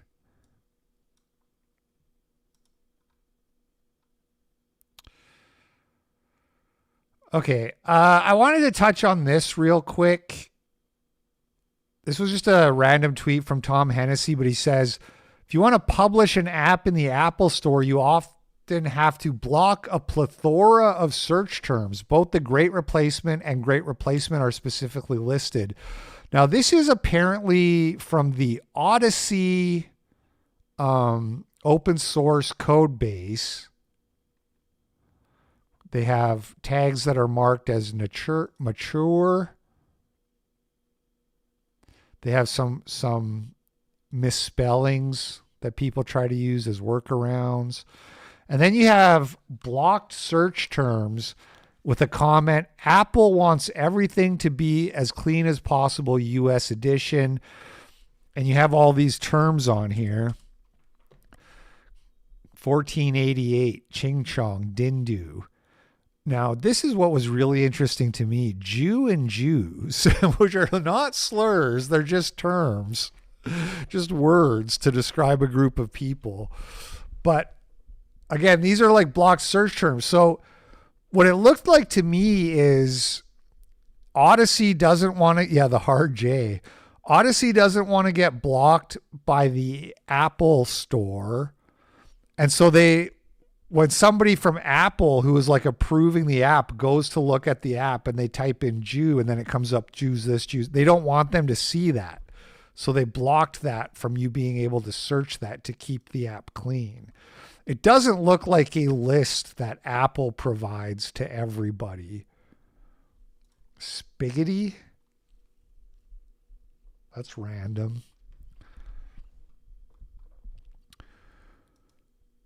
Can't even say nigga in the title of your Odyssey video. Anyway, but Tom Hennessy said that he replied to me and he said that like an Apple dev told him that. He says, this list is from Apple. Their dev replied to me about it years ago. They applied different rules and stipulations for different apps, with Odyssey being the example. They also had COVID search term rules. Why would they? Oh, right. So specifically on Odyssey, you were blocked from searching for all this because it was right. It actually does make sense. It actually does make sense that somebody at Apple would be like, on your app, people aren't allowed to search for coronavirus news because Odyssey is very like free speechy. If you know what I mean, it's conspiratarded is what I'm saying.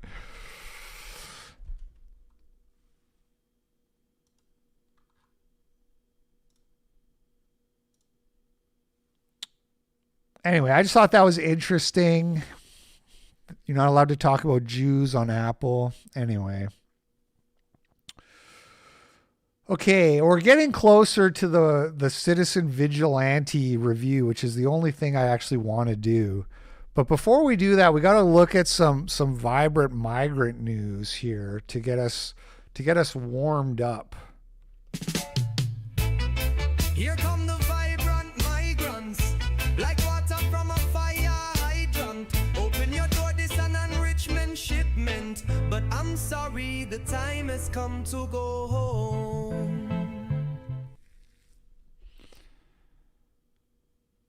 An Afghan migrant was arrested for a mass groping attack and attempted rape against 4 underage girls at a German swimming pool. Wait a minute. I've seen this one before. This is a rerun. The 21-year-old reportedly groped their buttocks and thighs and tried to pull off their bikinis. In one case, he attempted to penetrate one girl's vagina with his finger, which police are investigating as a potential rape. The public prosecutor's office requested an arrest warrant, but the presiding judge suspended it.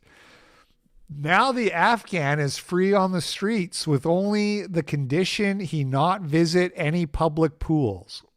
So they just said, okay, you can go, just don't go back to any swimming pools while we decide if we're going to charge you. This is exactly the kind of thing that Boll's movie is about, and why there's a scene featuring a judge getting abducted and murdered by the vigilante, because these judges put these people back on the streets when we know they are dangerous, to put it lightly. In France, a 10-year-old boy, let me read that part again so we don't miss out on that important piece of context. A 10-year-old boy has admitted stabbing a 22-year-old woman after allegedly demanding she undress while she was exercising in a wooded area.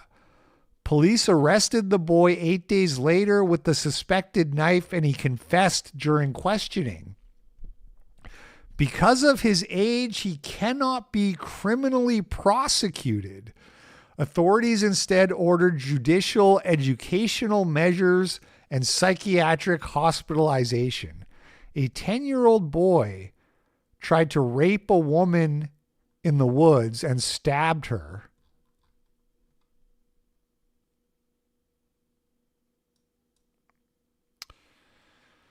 In Italy, a melanin-bearing dude went to a beach and started jerking off in front of the kids. The parents grabbed him and beat the ever-loving shit of him, and for some reason, a woman tried to defend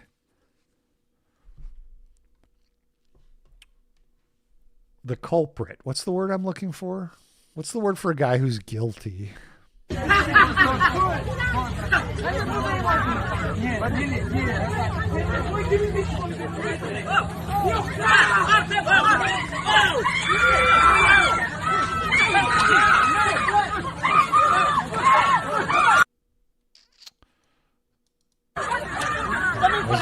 Sorry, I thought there was like maybe some nudity there for a second. I think they're okay.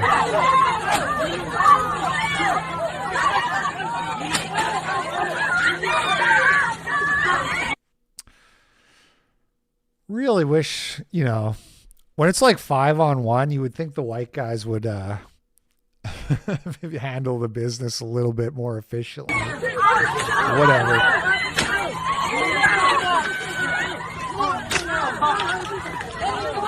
So here comes the woman trying to stop the white guys right here. Are you okay? That's in Italy. Also in Italy, Rome's famous Trevi Fountain has become a spa for fake asylum seekers. We were going to go to Italy next year. We ended up deciding not to because the plane ticket alone was going to be $10,000, and we're not actually rich here, unfortunately. So no European vacation for me. But imagine you do spend that money and you go and like this, and this is what you're dealing with on your, you know, $30,000 Rome vacation.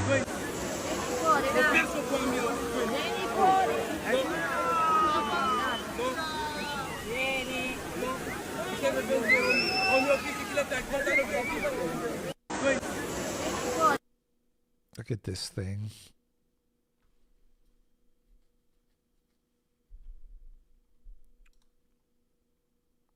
I'm paying $10,000 to go see that. No, not even first class, but just for the family of 4. It does seem high. That's what Allison told me. She might have exaggerated a little bit because I think she didn't want to go, but whatever.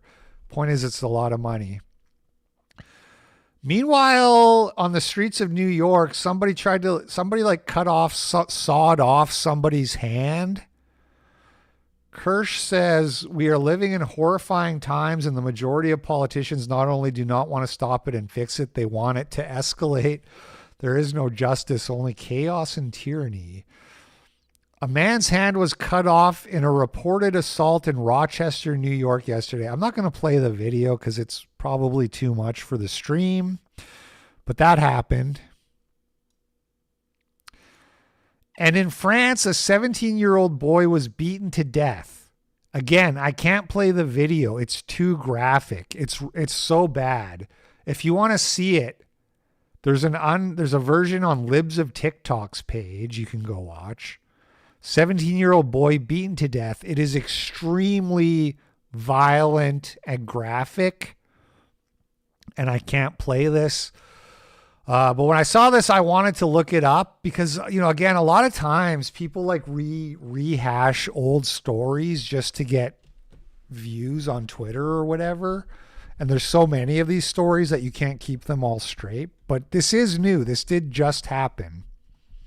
This is a translated from French page. By the way, did you know there's like a translate thing? You can just go to like any website and click this on your browser bar now and change the language. What an amazing time we live in. These extremely serious events seem premeditated. 17-year-old Louis, whatever. Ying Yang sent $3 on Power Chat. I blame Jays for this. Blaming migrant is low IQ. Yeah. We love our migrants, don't we, people?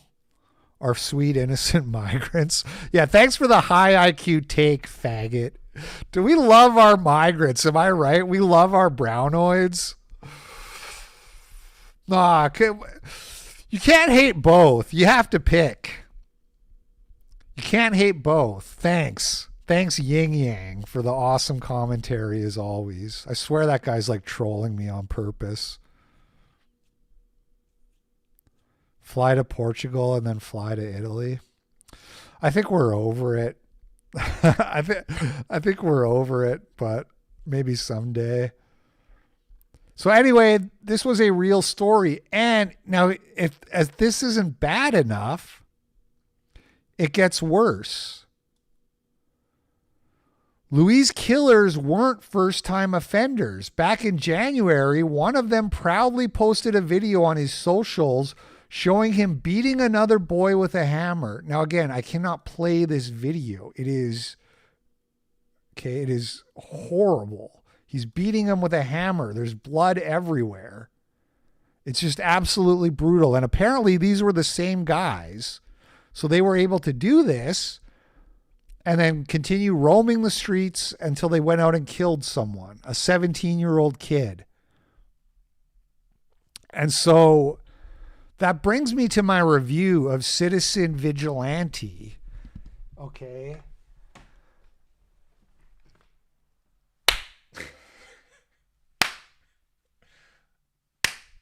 This was what I did after I watched the movie. I watched the movie alone, and then I stood up like this, and I was like, and I just wish there was more people around to join in with me and clap. Because I loved this movie. I thought it was brilliant. I thought it was fantastic. I loved the movie. Is it perfect? No, it's not perfect. The best things never are. You know, my wife's not perfect. My kids aren't perfect. I'm not perfect. But I love my wife and I love my kids. And that's how I feel about Citizen Vigilante, right? It's like, my family's not perfect, but they're mine and I love them. And this movie is not perfect, but it's mine and I love it. This is my movie for me. And I love it. I love it like I love my family. It is available. Okay, hang on. I got everything you need to know. Just patience. Patience, my little birdies, as John Doyle said. I love it, and so does the audience. 92% fresh on Rotten Tomatoes. Hi, here's Super Boll, and I have to say, the first time in my life I have on Rotten Tomatoes 92% fresh. That's unbelievable, and the result of my movie Citizen Vigilante. Watch it now everywhere on Amazon, Apple, Fandango. And since then, holding steady at 96%. 96%. Suck it, you gay cinephiles. Suck it. We fuck with Boll. Fuck it. We ball. We be balling. I like this movie so much that I made a Rotten Tomatoes account. I have one review. Can you guess what my review is on my Rotten Tomatoes account? Citizen Vigilante, 5 stars. Loved the part where he obliterates all the Muslim rapists, including their mother and sister. Yeah, that's my review. Loved the part where he obliterates all the Muslim rapists, including their mother and sister. 5 stars. 5 stars. Would recommend. Let me talk about the movie a little bit. Let me talk a little bit about the movie and what I like about it so much. And I have to start with the opening scene, because the opening scene is really powerful, and I have a lot to say about it, actually. This movie grabs you right from the start. People are saying the start's boring. No, quite the opposite. So first of all, the movie starts and it says Europe for the location. This is brilliant. You're not in Amsterdam. You're not in Paris.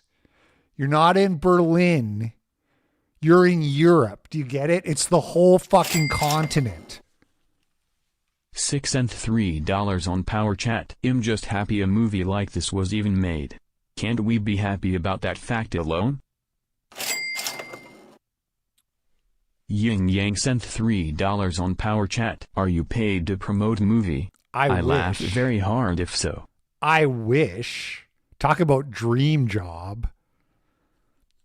Talk about, oh, your dream job is to get paid to play video games. My dream job is to get played to spread the gospel of Boll, the gospel of citizen vigilante. I fucking wish. No, I gave him money. We'll get to that, but there's something else, but what was it? What was the other Power Chat? Hold on. Happy the movie's made. All right, whatever.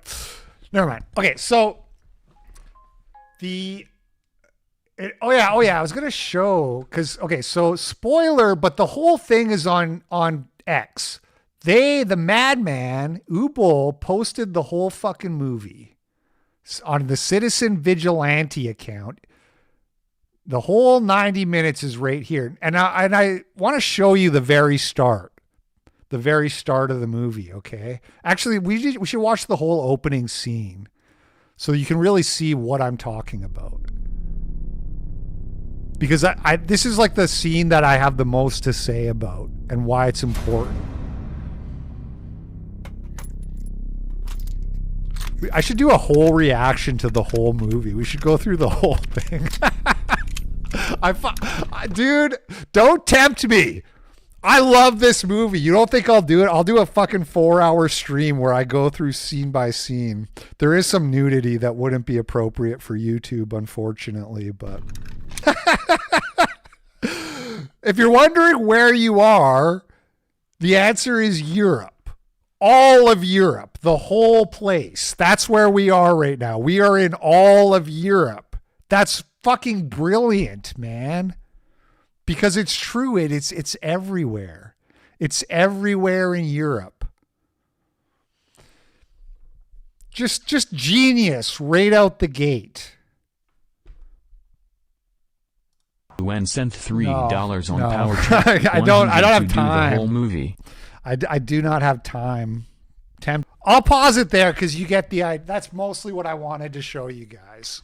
So I'm watching this movie. Adam Reviews Film sent $3 on Power Chat. If you actually want to sit down and talk about Citizen Vigilante, that can't be the actual my guy. review so much, give me a shout. For now, take this as a small token of thanks for driving so much traffic my way. X. There's no way that's the actual guy. Yeah, so I think I have that tweet pulled up. So this guy, Adam Reviews Film, who I don't think sent that super chat. Send another super chat if it's really you. He gave the movie a 0.5 star. He said it's racist. It serves as a dangerous call to arms for those who share the filmmaker's belief that migrants and immigrants are to blame for the heinous crimes that occur across Europe. And he gave One Battle After Another 4.5 stars out of 5. And I just quote tweeted that and said LOL. And yeah, I drove a lot of traffic to his tweet. I did do that. By the way, Elon Musk embedded the full movie as well. Elon Musk, the absolute fucking madman, just embedded this on his Twitter account, the full movie. My heart goes out to him right now. So I'm watching this movie. I see this opening scene where the woman gets stabbed in the neck. And my here's what's going through my head is this is so brutal and so violent and so random and pointless that a typical like shitlib, a sheltered, detached from reality shitlib who watched this scene would think to themselves, oh, this is like a right-wing fever dream. This is how right-wingers think reality is because they're stupid and retarded and they're detached from reality and they're racist. It's like that thing, like you're scared of cities. You're scared of, you know how they like to say that? You're scared of public transit. You're scared of cities. Retarded, detached from reality shitlibs say stuff like that because they actually believe this doesn't happen despite there being constant stories about it happening. They don't think this is real. And they think it's like a right-wing fever dream.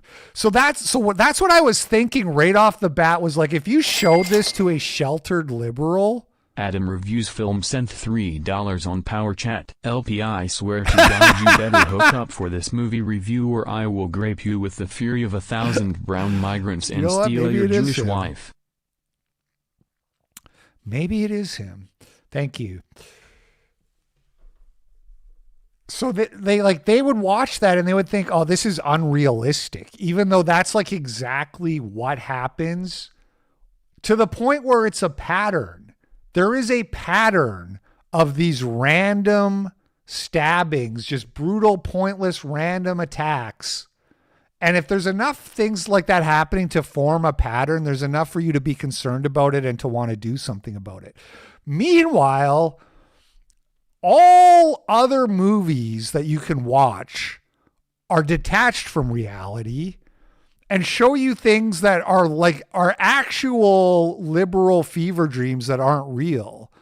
And One Battle After Another is a good example. And I'm not even talking about how they take down the ICE facility, but like the way Sean Penn in that movie is like the racist guy, but he has a sexual fetish for black women and he likes to get pegged in his ass. Sean Penn likes to get pegged in the ass by a black woman who shoves a gun up his ass. That's like his sexual fetish in the movie. Okay. This is like an actual like shitlib fever dream that they made up where they're like, oh, like ebony porn and cuck porn is more popular in the Deep South. So that means racists are all like, have like a race fetish sex or whatever, but it's not real. It's not real, dude. Even the data doesn't support that. It's just this fake myth that they have where like, it's the same with, they do the same thing with homophobia, right? Oh, you're homophobic. That's funny. That means you want to fuck guys. I'm not homophobic because I'm straight. And then they pat themselves on the back. I'm not homophobic because I'm straight. Pat myself on the back. I'm not racist because I don't have a sexual fetish for black women. Pat myself on the back, right? It's totally detached from reality. You've never met somebody like that. You've never met, well, maybe you've met a racist who has a fetish for black women. Maybe you've met one, but it's not really a pattern. It's not really a pattern. It's detached from reality. So the start of the movie is brilliant. The way it says, it just says, here's the reality.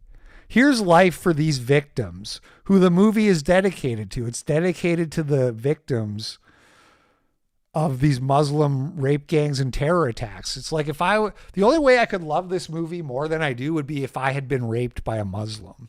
I love this movie the maximum that anybody can love it without having been raped by a Muslim. Maybe if I was raped, I'd love it a little bit more. If only.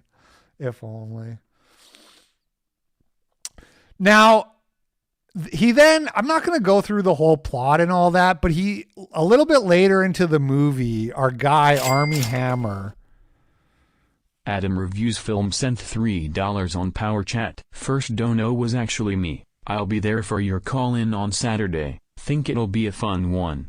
Okay. Yeah. Be there. Be there on Saturday. Sounds good to me. Sounds like you've really looked into me and done your homework. I can't wait. Can't say I've done the same, but that's fine. I don't need to research to defend absolute Kino. So Armie Hammer's character, he's like a landlord. He's an American. He's in the country illegally. He's kind of autistic. He goes to a brothel and he bangs a mystery meat woman. People are saying she's black. She seems kind of like Hispanic to me, but whatever. She's like a mystery meat non-white woman. He goes to the brothel. He has sex with her. It's gratuitous. And people don't like that about the movie, and neither do I. I could have done without that. But it's an exploitation film. It's a B exploitation film. It's quintessential Boll. I mean, you're getting that. That's what you're getting with this kind of movie. It's almost endearing in a way because there's an honesty to it. Boll is like a 13-year-old boy. He makes movies like a 13-year-old boy. So you're going to get that. Another example of that is later in the movie, the SWAT team. Adam Reviews Film sent $3 on Power Chat. First dono actually wasn't me. I am schizophrenic. Didn't mean to insult you. Fair enough. I'm just poor. In other news, Silent Hill 2 Remake came out on Xbox and I bought it for $35. Did you like it? Thank you. Thank you, Orthodonger. The SWAT team goes to arrest him. And he, in his apartment or whatever, and he builds like a metal box with machine guns in them that it's like bulletproof. And this is like, again, quintessential Boll. It's totally retarded. He did the same thing in the Rampage movie where it was like, what if you made a bodysuit out of Kevlar? What if you had a full Kevlar bodysuit and then you would just be invincible? and then in the movie they're like shooting him with machine guns and all the bullets are just bouncing off the Kevlar bodysuit. It's totally unrealistic. But that's Boll. That's classic. You know what I mean? It's like a 13-year-old's idea of what would be cool. And it's, like I said, it's sort of endearing in a way because there's an honesty to it. He's not pretentious. He's just like, I am a 13-year-old boy. Here's what I like. So anyway, whatever. I'm not defending the sex scene, but it's just whatever. That's movies. They do that in movies. What I did like and what I thought was really funny was when the guy goes off on the autistic rant about the mold. So there's mold in the room and he's complaining to the hooker and he's like, when your clients use the showers, do you open the windows? It's very funny. And it's sort of like a recurring theme with his character where he's explaining to people how things are supposed to work. These people get onto the bus and they don't pay. And he's like explaining to them, like, when you do that, the cost of everything goes up. He's explaining to the hooker, when you don't open the windows, you get mold. And then the landlord has to fix that. And then the cost of rent goes up because it's more expensive for the landlord. So he's like this guy who like goes around explaining to everybody how their inconsiderate actions are having a negative impact on society. And it's like a very like fun character. And the mold one especially was like funny.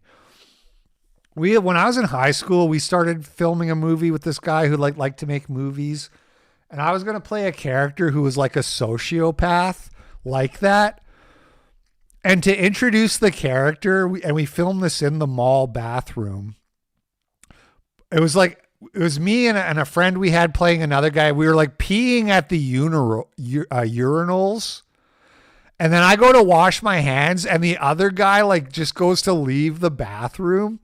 And my character is like hey buddy, aren't you forgetting something? And the guy's like, what? What are you talking about? And I'm like, you didn't wash your hands. And he's like, what? And then my character like beats the shit out of the guy, like beats him bloody with a stick. And it's sort of like that same idea. Like, hey, don't you open the windows? There's mold. Like, he doesn't beat the prostitute, but it's just like caring about that stuff.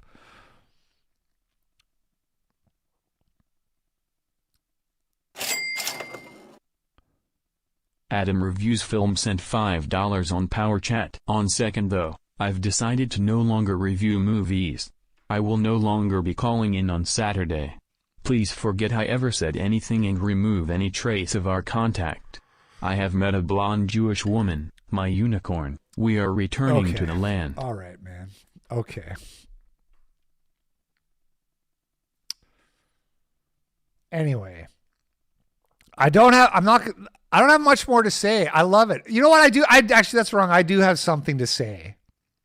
There's a bunch of people talking about, complaining about how the acting is wooden, or the plot's not good, or there's no character development.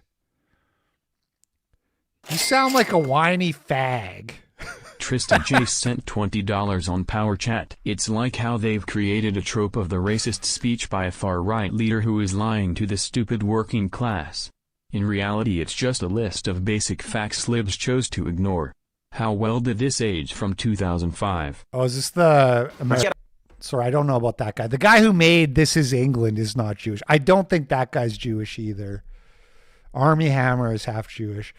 I love This Is England. It's got an anti-racist theme. So what? So does American History X. I love that movie too.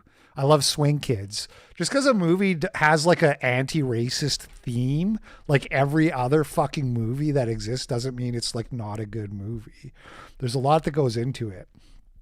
One Battle After Another is not a good movie. It's a bad movie. We'll come back to that in a sec, but watch This Is England if you haven't seen it, and then watch the whole spin-off television show, because it's some of the best acting I've ever seen in my life. The acting is so good. Anyway, I thought you were going to post the American History X, because it's the same thing. There's that dinner table speech at American History X where it's the same thing. It's just like a list of completely valid grievances, but they're being like framed as like you're a far right loon. You're an insane, hateful bigot if you think these things. You're right. It is propaganda. But back to what I was saying. There's a lot of people who can't shut the fuck up about how it's not a good movie. The acting is bad. There's no character development. Hey, champ, why don't you do us all a favor and develop your own character into sounding like less of a whiny fag? Think you can handle that, champ? The cinematography's not good. The editing. There's no character development. You sound like a whiny fag. This is a great movie. It's not even a movie. It's like a manifesto. It's like a giant fuck you to the entire zeitgeist, to the entire way that movies are made. Coastal Reaction sent $3 on Power Chat. You've convinced me to give the movie a break, but I think the movie could cut by about 15 minutes of fatting post-production. Yeah, it's not perfect. It isn't perfect. But yeah, a lot of people are just like, I'm a cinephile. Let me tell you all the problems with the movie. You know what you are? You're a fag. Guess what? Yeah, 96% on Rotten Tomatoes. Cope and seethe. Cope and seethe, because this is a movie for the people. This is a movie for the people. Brilliant film. Straight ahead action thriller. Timely. I mean, It's like he took all the taboos and he just turned it up to 11, you know? And it's total exploitation, and that's okay. That's okay. Good for him. He saw the opportunity and he took it, and it cost $9 million. The budget for the movie was $9 million apparently. So it's like, why don't you make a better movie? What's that? You can't make a better movie yourself? Well, then maybe put a little respect on Boll's name. That's right, Wreckx. He finally struck gold. Finally, after all those movies, he finally has a hit. Nazi gold. And then he was asking for people to send him $10 on PayPal, and then I did because I watched the movie for free. I'm not going to say how. There's lots of ways I could have watched it for free. I could have gone to my friend's house who paid for it. Okay, I didn't necessarily torrent it, but I did send him $10 on PayPal. And this is part of the reason I was in a bad mood, though, because people were really spurging under this tweet. Like, you gave your money to Jews. Oh, he made a movie about Auschwitz. This, just like crying, just like ceaseless crying. So all people do is fucking cry. People who don't create anything. This guy said, I want to see this film. However, I'm praying this post is the result of an account hack. Openly demanding, begging for fans to PayPal me is the fastest possible way to lose every shred of goodwill and credibility. Has to be fake. Please. Boll goes, fuck off. Fuck off. Yeah, actually, it's probably a good way to get like $100,000 in donations is probably what it is. Probably a lot of patriots were like, this guy deserves to be personally rewarded and sent him money, which probably was a big reason of why he decided to put the movie for free on X. So you're welcome. You're welcome. I gave him $10 and now you can watch the movie for free. And probably he'll get a bunch more donations now. He figured that out. He figured that out when all the donations came rolling in. Hi, it's Uwe Boll, the filmmaker of Citizen Vigilante. And in 1 hour from now on, we made the decision to have that movie for the whole world to see on X. In 1 hour, you can watch that. Is the person whining about, hold on, let me go back. I blocked someone. I blocked one of these people who was crying to me.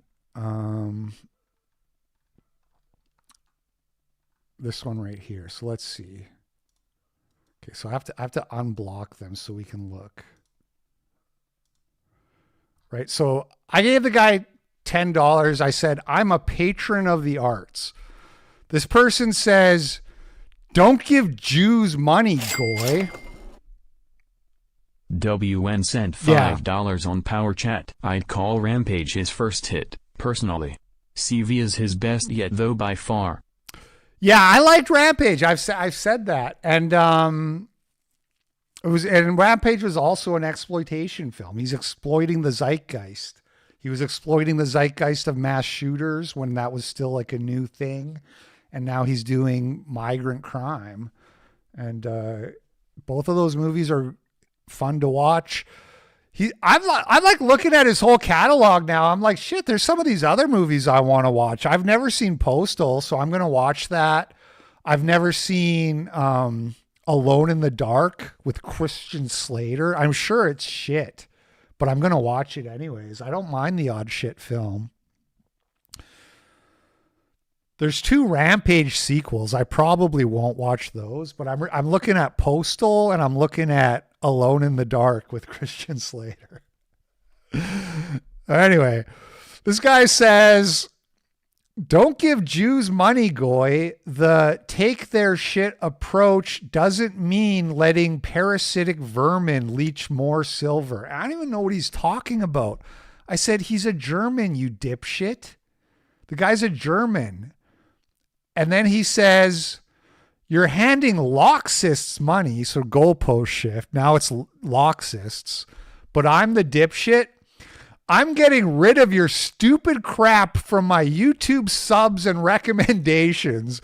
I'm sure the Jews appreciate a Shabbos goy like you being a mensch and eating your goy slop. And this is where I blocked him. I read like half of this. I think I got to about here and I just like hit block and was like, okay, goodbye. So then he cried about getting blocked. Did he?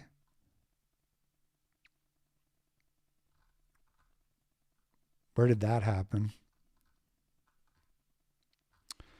I don't know. Anyway, look, here's the thing. You go to these people's account and you scroll through the reply tab and it's just constant misery. Actually, you're a Jew lick boot when I use you. He's talking to the guy who runs Uncensored AI like it's a person. You're a Jew lick boot. Jew. We're coming for you. Hashtag name the Jew. Obviously whites are who cares? Who cares? Like that's anything to be proud of, right? Every reply is just like pissing in the person's cornflakes that he's replying to. This is how like there's too many people like this. You get the odd Hitler edit repost, but other than that, it's all just like, fuck you. Oh, who cares? Oh, like that matter. You know, like just a miserable fucking cunt. Just a miserable human being. Nobody de-radicalizes more anti-Semites than people like that. That's what they did to Lucas Gage. People like that turned Lucas Gage. Not that that's any great loss necessarily, but I'm just saying. Have a little whimsy. Have a little fucking fun. Smile once in a while. Hey, bitch, smile. That's Boss Mac Topsoil. Smile, bitch. Hey, bitch, smile. Have fun once in a while. Enjoy something once in a while.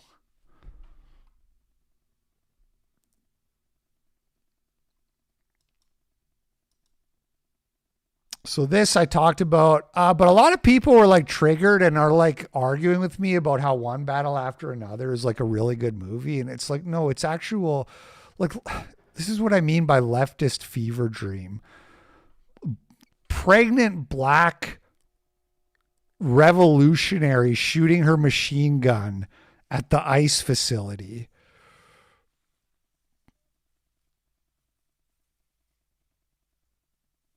Thank you. Thank you, Thor's Rune. Thor's Rune sent $10 on Rumble. Is a SoCal Natsock who rode scooters back in the 90s with skinheads, giving to Hurt. Thank you. You know what I mean? So this is like a leftoid fantasy. She's the pregnant black woman, you know? And I was just like, imagine the pointing soy jacks on top of this. You know what I mean? Because that's what it is. Okay, it's this and this. Okay, people are like, One Battle After Another is a great movie made by like the most brilliant filmmaker. Dude, when I learned that it was the same guy who made This Will Be Blood or There Will Be Blood, I was stunned. I sat in silence for like 30 minutes trying to understand how the same guy made both movies. Because this movie sucks, man. It sucks real bad. It's like I said, a movie doesn't have to have my politics for me to like it. I liked American History X. I like This Is England. I like Swing Kids. One Battle After Another is just retarded. The script is so bad. It's so bad. There's some kind of funny parts, but I don't mean to rehash the whole thing, but it's like pretending to be a political satire that makes fun of both sides, but written by a retarded liberal shit lib who is just utterly incapable of concealing their extreme bias. And so it's insulting to your intelligence. It's insulting to your intelligence as the viewer that the movie is trying to pretend that it isn't just like a communist movie. Yeah, Eddington is good. Eddington is a good movie. Came out around the same time.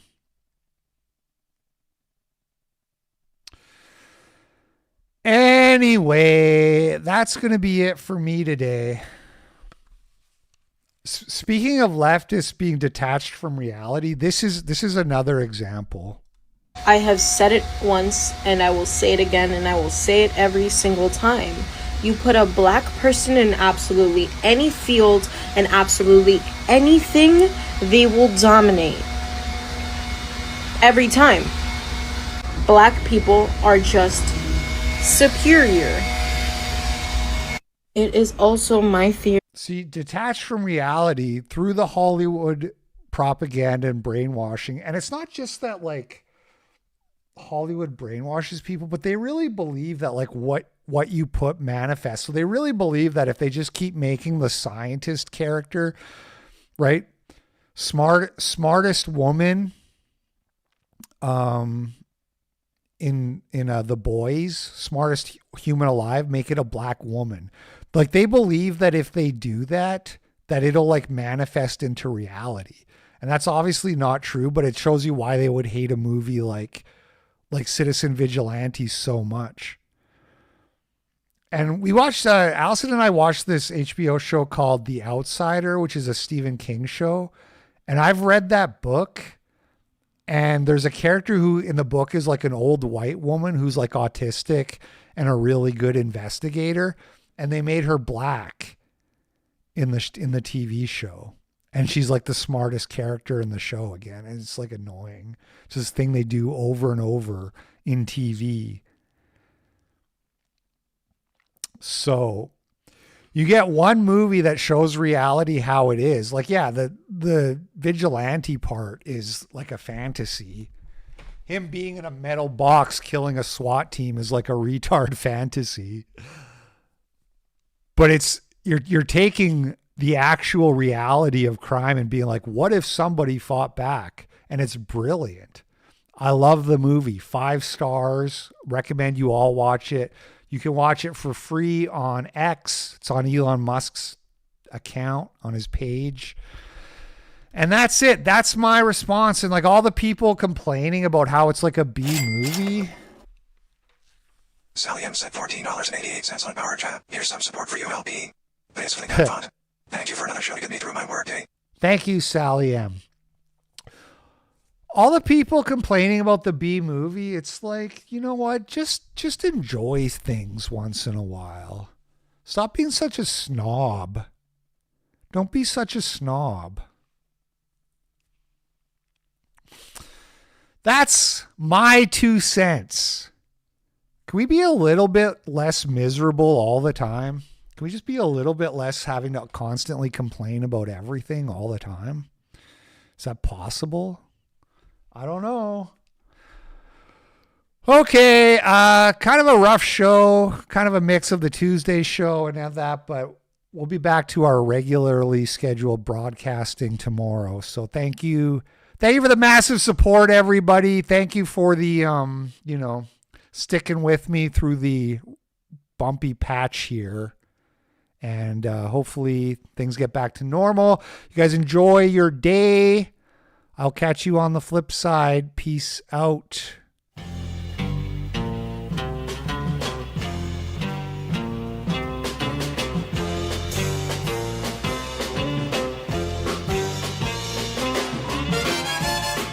Cat.